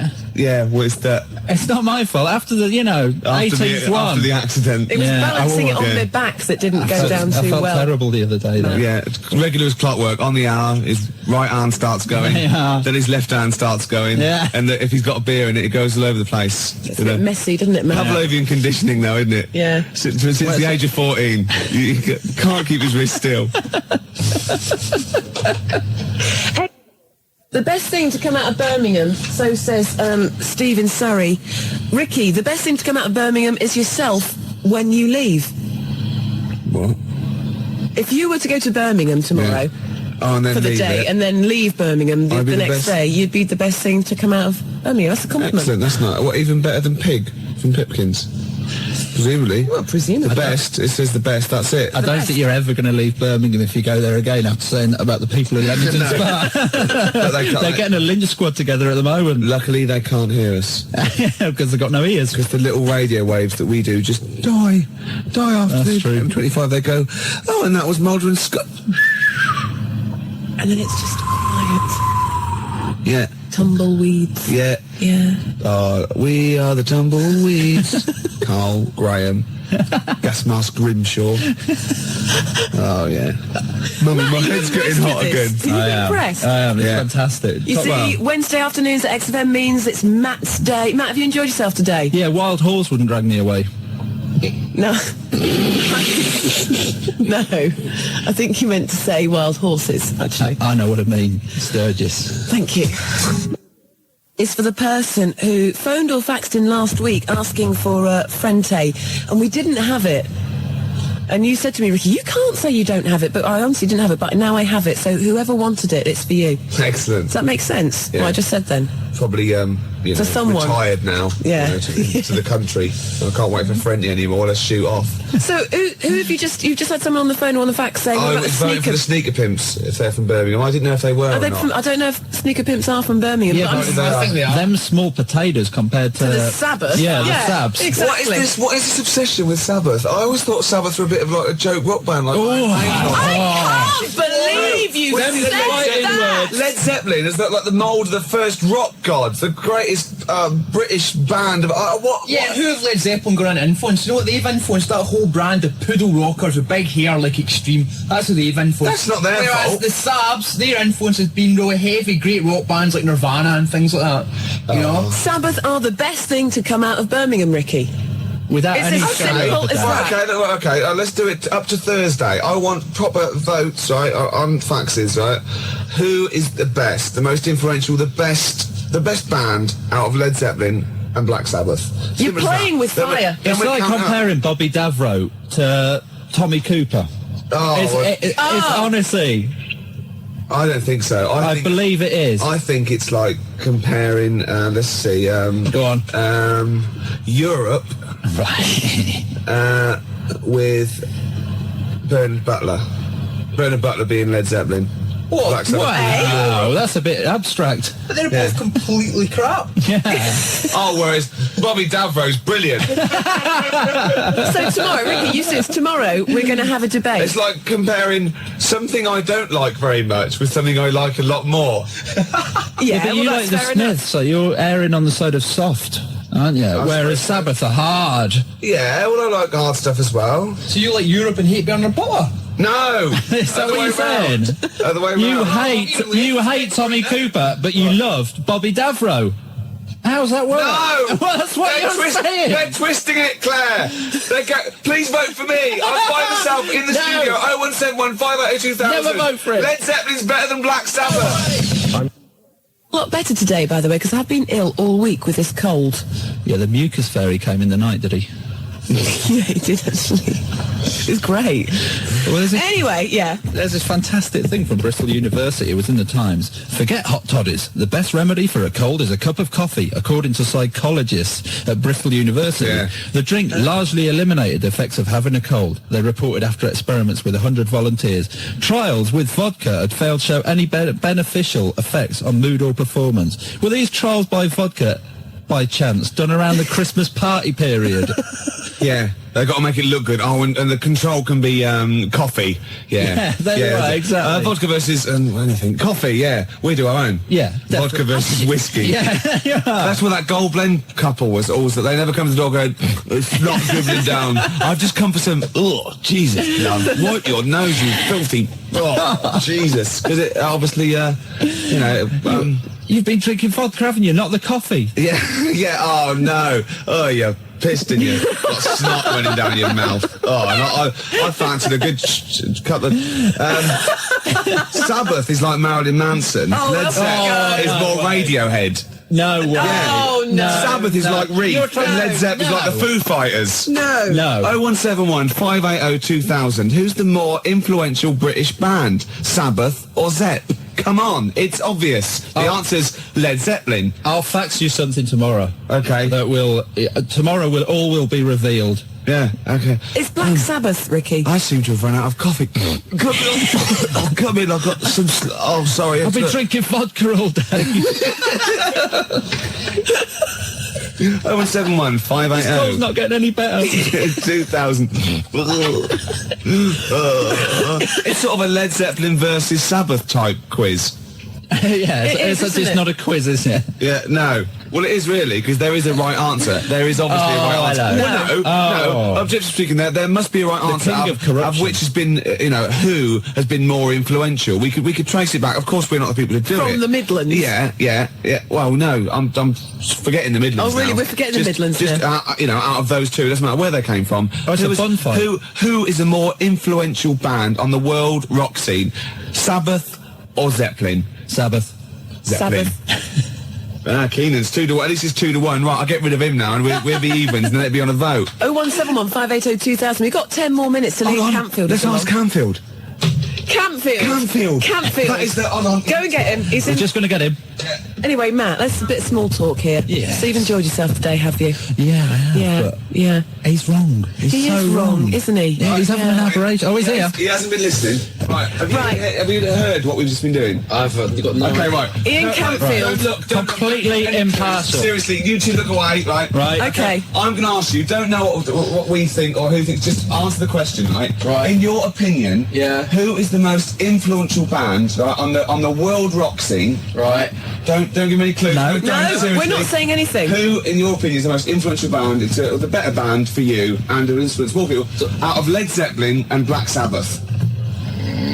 And what scene? The rock scene. They're a rock the most scene. influential in rock and The pop. best band. Yeah. Best band. It's got to be Led Zeppelin. Yes! Yes! I'm taking that. Yes! That's it. You're scum. That is it. You're scum. Because Led Zeppelin were Led Zeppelin when they weren't. They folded up Black Sabbath, great albums with Ozzy Osbourne. 20 years after that, I'm afraid they went crap. You didn't stipulate the Ozzy Osbourne people. You said, if we asked Campfield, that would be definitive. You said it, you laid it on the line, we didn't give any clues. Campfield said, Led Zeppelin, that's it, I'm happy with that. Play a record. Even talk to the listeners, Right, Sturgis. this is incredible. Don't even Why? talk to them. Why? They're What's cloth- happened? they're David Keenan cloth-eared. took all these, right? Led Zeppelin got every vote except one. Every single person was for Led Zeppelin except one, and that wasn't to Black Sabbath, that was for Dave Keenan. Out of those two, he said, I'll vote Dave Keenan, give him his own show. So Zeppelin got all the votes, Sabbath got none, Dave Keenan got more than Black Sabbath. Thank you, it's official. For the discerning punter, of course, Black Sabbath will always be there. But for people that just say, For people who haven't got Bonnie phones, Tyler. people who can't use the phone. I like the phone, I'd like the phone, but I can't use the phone. No, of course, people who can use modern technology, it's Led Zeppelin. excuse me a minute, who did you say, Sturgis? Well, I was going for Sabbath. Right, Sabbath. And did you do the Friday Rock Show on Radio 1? Exactly. I rest my case. No, I rest my case. Yeah, and I so rest do my I. case. And so do I. And so do I. You can shout, I think I do. Well, I look think at I this. laid my case before you, and I rested it there, and it was lounging. Wait. XFM. That is practically it from us today. Ricky's stormed out of the studio. Keenan stormed with him to answer the phone. You can come back in again, Ricky. This is my goodbye link. Okay, go on. Goodbye for today. That's fantastic. Wow. Genius. Well done. All those years. And well done to Led Zeppelin for being voted the greatest band, most influential band out of them and Black Sabbath. Tomorrow, Ricky, it's a shame Matt can't be with us, but tomorrow we are going to have like a Gary Crowley Battle of the Bands type thing, I think. Like a bit of a demo clash. Why? Why dig Because your I hole want to deeper? take this a bit further. No. What? Keenan's You have to. I just want to play... He's in fighting mood. More Zep. See? I know. Tomorrow... You think they know. Thank Tomorrow. you. Thank you for listening. Thank you for being discerning, intelligent people. Keep the faxes coming.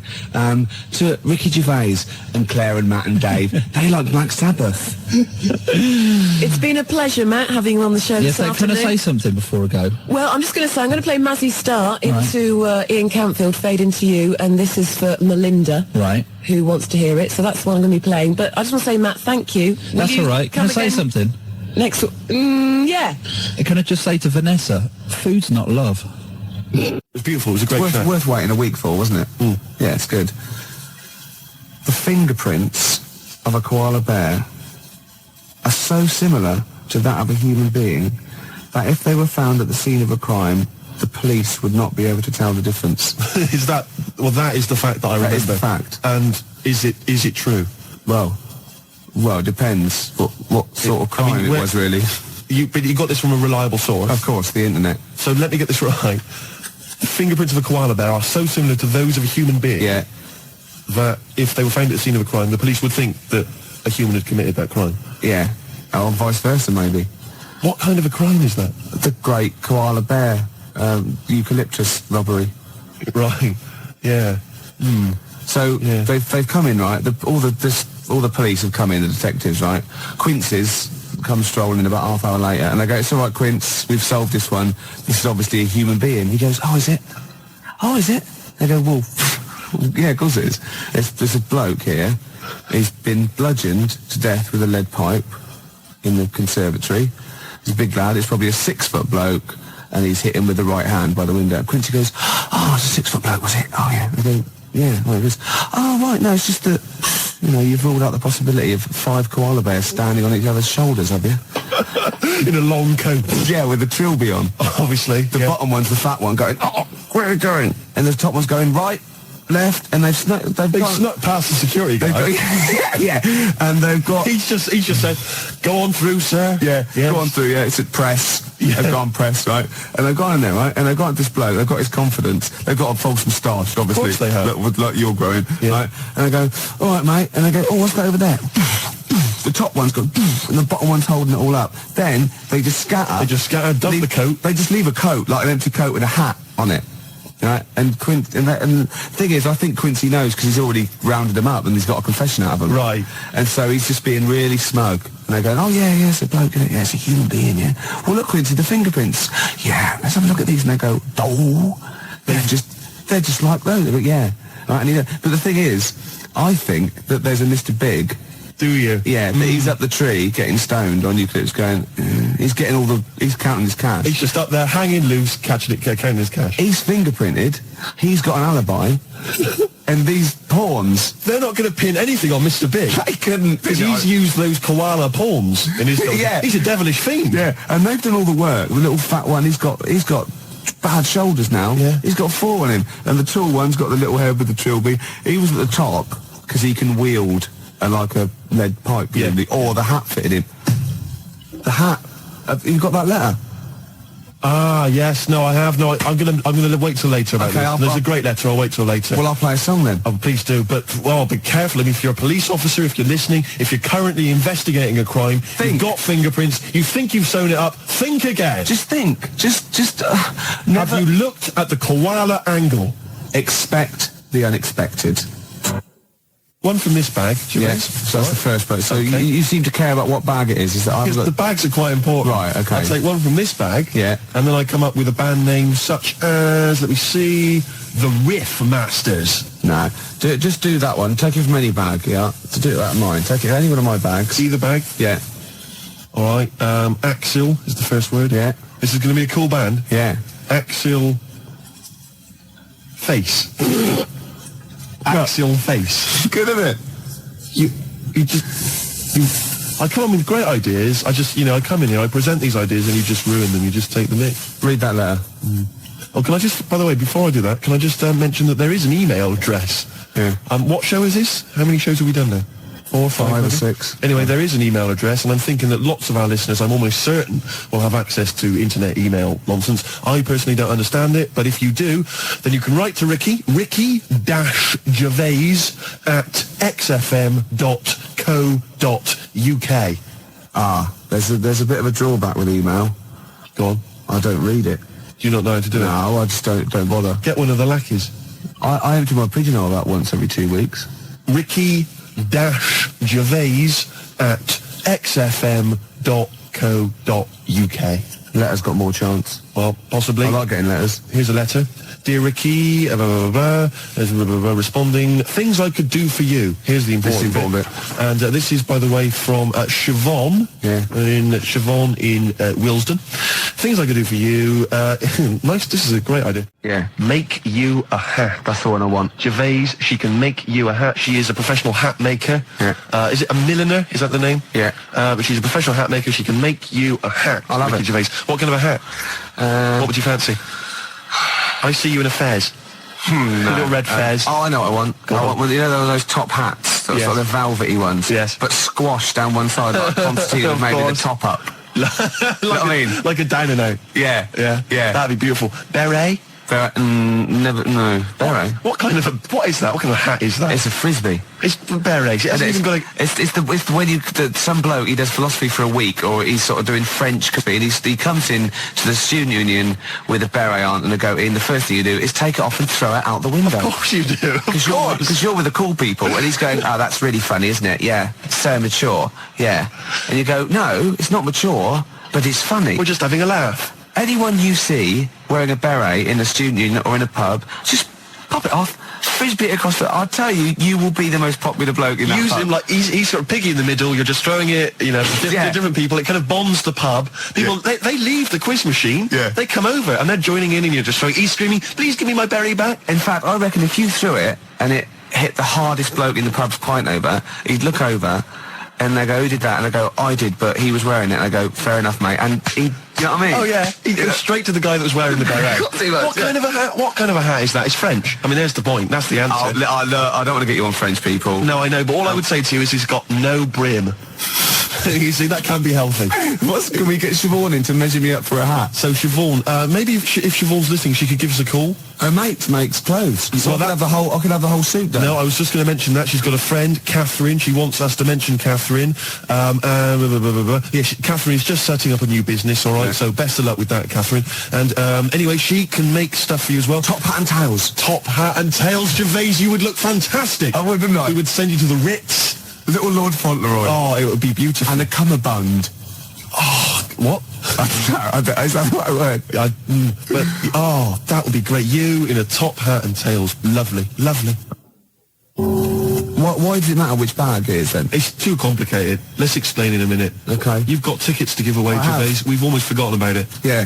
Well, I've got to think of some questions as well. All right. Well, let's just find out what the prize is first. Right. We've got a pair of Gus Gus tickets at Ulu for Friday the 13th of February. Right. Let me have a look. Can I just hand them to me? Look at that. Yeah. I'll just confirm that they're real. Of course they're real. I'm like that fella on the lottery. They always go to somebody, a member of the street, or somebody in a panto somewhere. Yeah. To choose the numbers, And I'm just going to be like that, just checking. I'll go. Just check that that's a real fork. Yeah. Don't check too. Don't. You've bent it. Right. You've bent it, mate. You've bent the fork, mate. Now I can't do the trick. Go on. So 2 tickets to see Gus at the University of London Union, Mallet Street, London, on Friday the 13th. All right, 2 tickets there. Yes, bona fide, Gervais. Yeah. What else have you got? Corner shop. All right, let me just check. Already both nights sold out. 2 sought after. 2 corner shop tickets here, plus Les Rhythm Digital. This is like a real prize on our show, isn't it? It's wonderful. That's on Wednesday the 4th of March, again at the University of London Union. All right, 2 tickets there for them. 2 tickets to Catherine Wheel, mate. To see Catherine Wheel, again at ULU, and Catherine Wheel plus special guests on Thursday the 26th of February. So we've got the tickets there. All right, so we got 6 tickets. Right, I've got a question. I've got a question for the first one. Okay, was that Gus Gus? Yeah. All right, so first one is Gus Gus. The question? A good, cool name there, Gus Gus. Does it matter which bag they would have been in? Right, okay. Yeah, and I'll take any answer. What, yes or no? Yeah, I'll take yes or no. I better remind them of the phone number. Please Hold on, do. 1 minute. 0171 580 2000. Call me! I forgot I'd done that one. So, yes, 2 tickets for Gus Gus. The question again, please, Gervais. Does it matter which bag they were in? And again, it doesn't really matter, yes or no. I just take anything. All right, Catherine Wheel, have you got a question for Catherine Wheel? Catherine Wheel. Yeah, when I used to do it, when I was little, and we used to have a Catherine Wheel, my dad would nail it to the shed, set it at the light. Well, the nail was way too big and tight. You know what I mean? It moved a little bit, and then what we watched was this thing just burn out. It was more of a sort of like a Catherine blob. Catherine blob. Yeah, and the question is, that's all right, isn't it? It's not so much a question. The question is, that's all right, isn't it? And again, I'll accept anything. Right, I'd better remind him of that number again. Hold on. Give him the number. Hold on. We've got Catherine Wheel tickets to give away at the University of London Union. And the question is, not so much a question is, what was it? Catherine blob. Catherine Wheel, blob. It's all right. Is that all right? Yeah, or something like that. 0171 580 2000. Call me on it. Right. So it's going well, Gervais. Right, Gus, doesn't matter what's bagging. The answer doesn't matter. Okay. Catherine Wheel, that's all right, isn't it? Right. and corner shop. All right, now you've got to. Now this is a gem of a prize. I know, already We've sold got out. 2 tickets to see Corner Shop. The gig is sold out. We've got Les Rhythm Digital, a very cool band name there. They're going to be supporting Corner Shop. It's on Wednesday, the 4th of March. 2 tickets to give away. And the question, Gervais, is. The corner shop in Coronation Street was owned by Councillor Roberts. What was his first name? All right, the number, please, Gervais. Hold on, hold on 1 minute. Quick. I'll just remind you of the other questions. Yeah. I don't really know. Gus, right? Would it matter which bag they were in? Right. I'll accept yes or no. Yes. Catherine Wheel, that's all right, isn't it? Again, anything. And corner shop. Councillor Roberts. What was his first name? The number to call. 0171 580 2000 is the number to call. Catherine Wheel. Corner Shop tickets for you. I told you they'd understand. I must say, Gervais, that was one of the most electrifying radio quizzes I've ever heard. Do you know what I mean? I think if we could option that for the telly, we could get a whole spin-off thing going, a board game as well. Yeah, it would just be beautiful. Oh, I'm thinking ahead. I'm thinking ahead. That is just great, Gervais. Oh man, we've just given away 6 tickets. Right now, your idea was a good one. All 6. Yeah, my idea was to give away all 6 tickets to the first person to phone up and give us a damn good reason why they should have them. Yeah, it's a bit traditional though, isn't it? It's sort of like you answer a question right and you win a prize. Yeah. I think this is better. Yeah. But we can do yours if you want. Okay. Okay, so I've got 10 CDs. Right. To the person who thinks why they should have all 6 tickets. You confuse me. Well, I'm going to give 10 CDs because the tickets are gone. Right. To the person with the best reason why they should have the 6 tickets.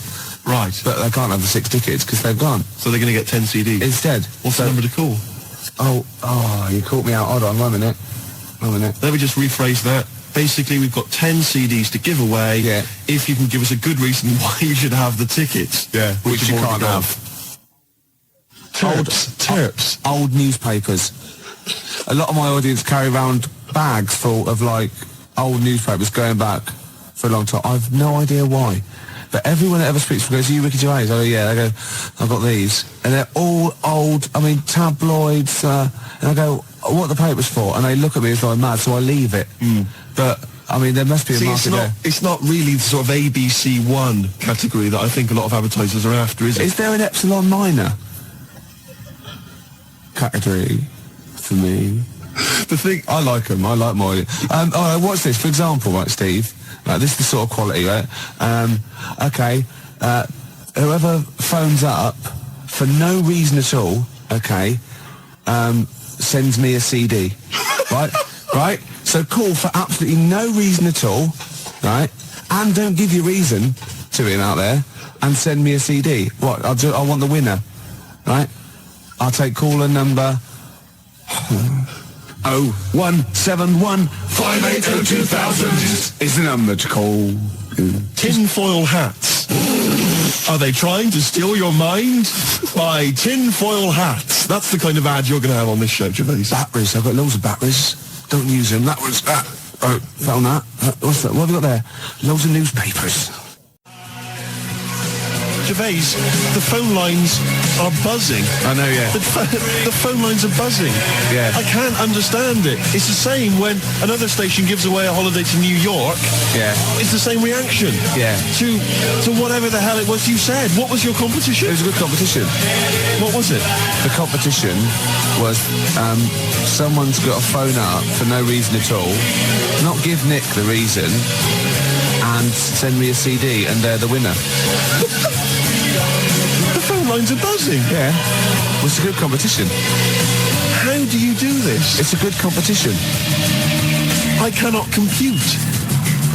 Well, if you can't see that is a good prize to win, then there's something wrong with you. Sorry, I just can't understand it. I don't think it's my kind of humour. The competition is this, Steve. I think you're a bit wacky. Don't really understand. You're frightened, aren't you? You're frightened, and these people, not your phone up, but come into the studio. I know. You were scared last week, weren't you? He came in the week as well. I kind of like Barrymore, that sort of thing. I think he's really funny. Yeah. You know what I mean, Barrymore? No. Sort of Cilla Black. Steve, you're funny, but nowhere near as funny as me. Just with the calls and the competitions. But the competition, I think it just sort of goes over my head. Look, the competition is this. Oh, sorry to Mark Adams as well. Nick cut you off and he's a regular listener. The competition is this. Someone phones up for no reason at all. Yeah. Don't give the reason away. Send me a CD is the winner. It's the way you don't even use grammar. There's no need. Just use words. Yeah. Do you take the words that you say out of these bags? And is that how you form your sentences and your competition? I don't think of it as forming sentences. I think of it as when my head gets hot, I have to cool it down. And speech is the best thing. It's sort of like, do you know what I mean? I walk along the street and I have to talk, and it sort of cools it down. I've got some people who've called. John has called from North Harrow, Louise from Clapton, Claire from Hendon, Paul from Maida Vale. Yeah. I don't know why they called. No reason. I don't know who they are. No reason. Going back to the competition that you set, Yeah. I like that one. We've had a fella, Karl, from Catford. Yeah. Now, he phoned up to try and offer us a suggestion as to how we can receive money for free by begging for it without breaking the law. Oh, he's the winner then. And is he? Yeah. Well, right. So, The fella on the phones, the fella's man in the phones even managed to get a CD out of him, persuaded him to send us a CD. He used to be the winner anyway, even if he hadn't sent the CD. Yeah.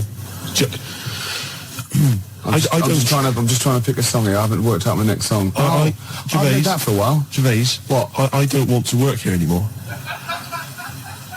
Is that all right? Do you mind if I... No, there'd be plenty of people wanting to fill your shoes.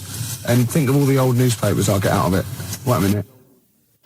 Was on the tube earlier, Gervais. Now, I know that you walk into work, yeah, but I do have to take the tube. And there's a kid on there, sat opposite me, 10, 11 maybe, all right? And he looks quite normal. 12 at the most. Yeah, he's an ordinary-looking kid, just got the sort of, street clothes on or whatever. Looks perfectly normal. He's not the kind of kid that's going to get bullied at school, just normal-looking kid. Except, Gervais, he was wearing a deerstalker hat. Now, what's happening there? Oh, I love that. Do you know what I mean? When he goes to school on Monday morning, if he's wearing the hat, they're just going to kick the hell out of him. Well, right, we'll pass that on to Howard. We'll keep that. And as I said, anyone wants to get hold of Howard, do it via us. He doesn't really give out his address, obviously. Might attract mad people. Now, I read in the paper years ago, there was this guy, right, and he was from Sheffield, and he was at the birth of Christ. He'd lived before as a cow. Okay? Yeah. But that's not all. Another bloke who also lived in Sheffield saw this. I said, I don't believe it. So was I. Right?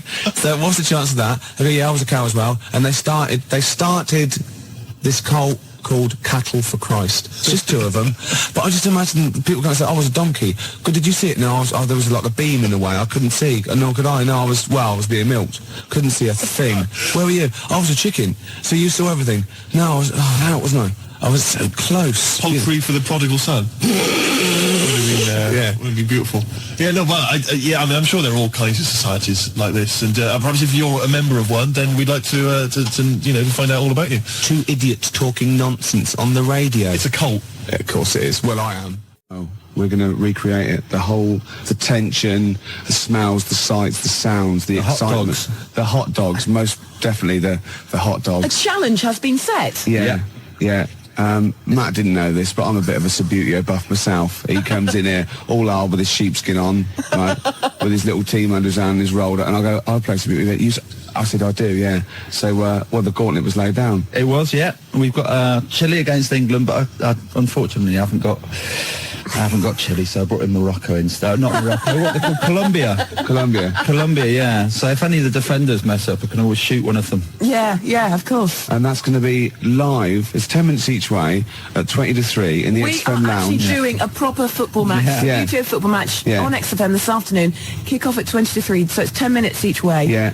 And we'll be dipping in occasionally to see. The little boy Fraser's going to be the referee. Marvellous. He's the only one that can fit on the pitch and run round. Of course. without disturbing any of the players. Of course. It's a work of genius. And I've picked my team. Have you? Yeah. Already? Yeah, England I'm having. No, I've got this. Look at him. Look at it. Look at his face. Gascoigne here. He's so pleased. Look at him there. He's only an inch high. But look at it. I've got Gascoigne there. Incy, Batty, Seaman there. I don't know if I've got this all over Nigel Martin who's in goal. I'm going to put this there. But not mine. Matt brought it in, you filthy. So, anyway, we're going to... Apparently for goalkeeper's choice, though, most women prefer flowers to semen. So, Really? Yeah. What? Well, so I'm going to go and they'll check out the pitch, warm up, and Matt, And where are we doing it? In the XFM Lounge? Matt's going to have a pint. Yeah. Yeah, and we're live linked with referee and everything. It's going to be amazing, Claire. This is radio. This is what radio's meant to be like. Yeah. Two Football, grown men yeah. playing Subbuteo and doing semen puns. That is exactly what radio is meant to be. Yeah.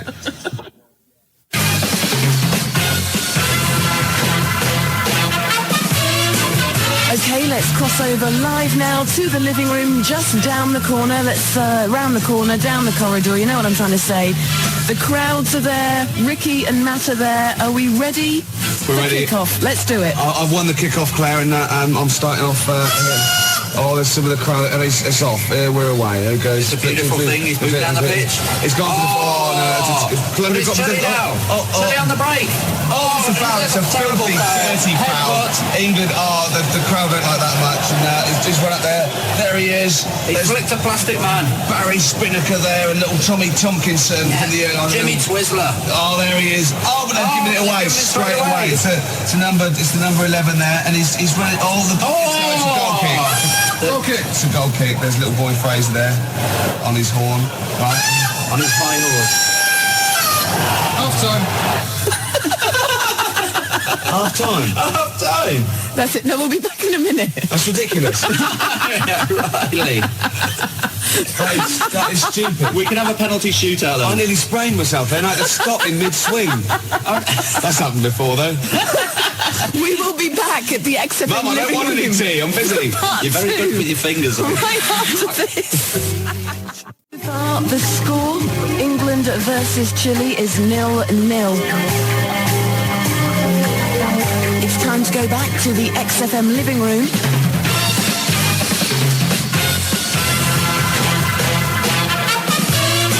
For the second half of the match this afternoon, let's see how it's looking. Well, Claire, England are down to 10 men. I had to pull one of my players off at half-time. That's very kind of you. My boys only get oranges. I used to do that to mine, but they wouldn't put the tights on and have the bag over their head. But here we go. And it's look at that lovely ball there. A Hoddle-type ball into nowhere in particular. It's Chile again. They're Choma. They're in my... they fouled his own player. They've missed it completely. England move up there, and it's a dirty foul. It's a dirty foul. I'll take it. Quite a dangerous area. He's moving two. He's not... One, two. Here we go. I've never been in such close proximity to you, Ricky. England in possession again. Oh, look at this move here. Is that your after show? They're keeping it. They're playing with the ball now. It's a foul. He's going to take it quickly. It's there. Oh, it's dangerous. England in the 15-yard. Oh, so close. Still England's there. It's in a dangerous position. It's 0-0. That is the end of the match then. So I guess extra time? Penalty shootout. Yeah, okay. Beckons. Right after this. So as we recreate the England-Chile match tonight, this afternoon, in fact here live on XFM, down there in the living room, we have Ricky and Matt. Ricky representing England on the Subbuteo table. Matt is doing the business for Chile, although he hasn't got any Chile team members. He's using the Colombia ones. But don't you worry about that. We cross over live now back to the XFM living room. Go. Hello. Oh, here we are. Can you hear me, Claire? Tannoy's on. England are going to take the first penalty. It's just the best of three, and his goalkeeper keeps jumping up and kicking it with his back. His scorpion kick. Yeah, it's ridiculous. But can I just say as well, I feel slightly stupid because we could be in the studio pretending to play this, but we are two grown men. You really sprawled out. Absolutely. My knees are killing me. We've got the whole thing out. It took us about an hour to tape it down. I'm in trouble with me mum because I'm missing me tea. Yeah, right, here we go. Okay, so just very quickly, so the score is 0-0. This is the penalty shootout. Off you go. Yeah, okay. England 1-0 up. 1-0. England 1-0. He saved it. Oh, Gervais. Amazing scenes here. Oh, I can't believe it. Okay. Was that a save? Yes, of course it was. It was a beautiful save. England in the lead. Oh, yes! Oh. It's 2-0. It's 2-0. Chile have to score this to stay in. Oh, he saved it! Oh, amazing Gervais save. is gone. It's coming off. I can't believe it. That's it. They can't win. Yes! England won! England win! Obviously, I'm very disappointed. Boys, well done. Just like to say thanks to everyone that had faith in me. I knew I could do it. There was a lot of criticism, but thanks, we've done it! We've done it! And as we say goodbye to the XFM living room, there's Chumbawamba with Tub Thumping playing over the tannoy. The boys will be back in the studio for a bit of a post-match analysis. Joined by Ricky Gervais and Matt Ambound, team captains. Ricky Gervais, England, Matt Ambound, Chile, although it was Colombia, but it's only because... It's South American, isn't it? Yeah. The really embarrassing thing is not only that we actually went through with it, but that we didn't care whether it was on the radio or not. We were having a brilliant time. With my heart, I just wanted to win so badly, Claire. I just wanted to win so badly. Oh, God, and when I put that goal past him, he just, oh, God, it was just amazing. Yeah, you looked like a happy man. And the boy Fraser did well. He was The little loving boy it. He Fraser. was jumping up and down. Loved it. He ruled it with a rod of iron. He I know, did, yeah. didn't he? I know, yeah. We'll leave it there. Yeah. Do you know what we haven't had time to do this afternoon, Matt? What's that? All those autographs you got from the Schiffer, awards. Modine, All of them. Cranky. We got all those autographs, and we were going to give them away today. Now, Yeah, what do you we were. reckon? Should we do it next week? Sweet. No, I'm going to keep them. Okay, fine. Yeah, yeah. To hell with the listeners. Yeah. Keep No, them. all right, we'll come up with the competition. That's what We'll do it next week. Yeah. I mean, seriously, Ricky, we have got all these autographs. That is like a lovely prize, quite seriously. You didn't really get cranky, did you? No, I didn't get cranky. No, no. Got a photo. She was off with Pollard. Drinking Really? gin, yeah. Oh, it's got to be libelous. It was a lovely At least he said Allegedly. off with drinking gin. Allegedly. Yeah. Well, once again, thank you for the effort you put in this afternoon for that match. It is my pleasure. And the fact that, it's not sad, the fact that you did actually play. It was amazing. I'll let you win. Did you see the second goal? I did see the second goal. I'll let you win. And I also, Ricky... Oh, no, rubbish. No, I did. I dived the wrong way. Rubbish. I did. I've accepted That is bribes. rubbish. No, it's true. That is rubbish. No, You just- I wanted England to win, so that's it. That's pretty much. That is No. nice.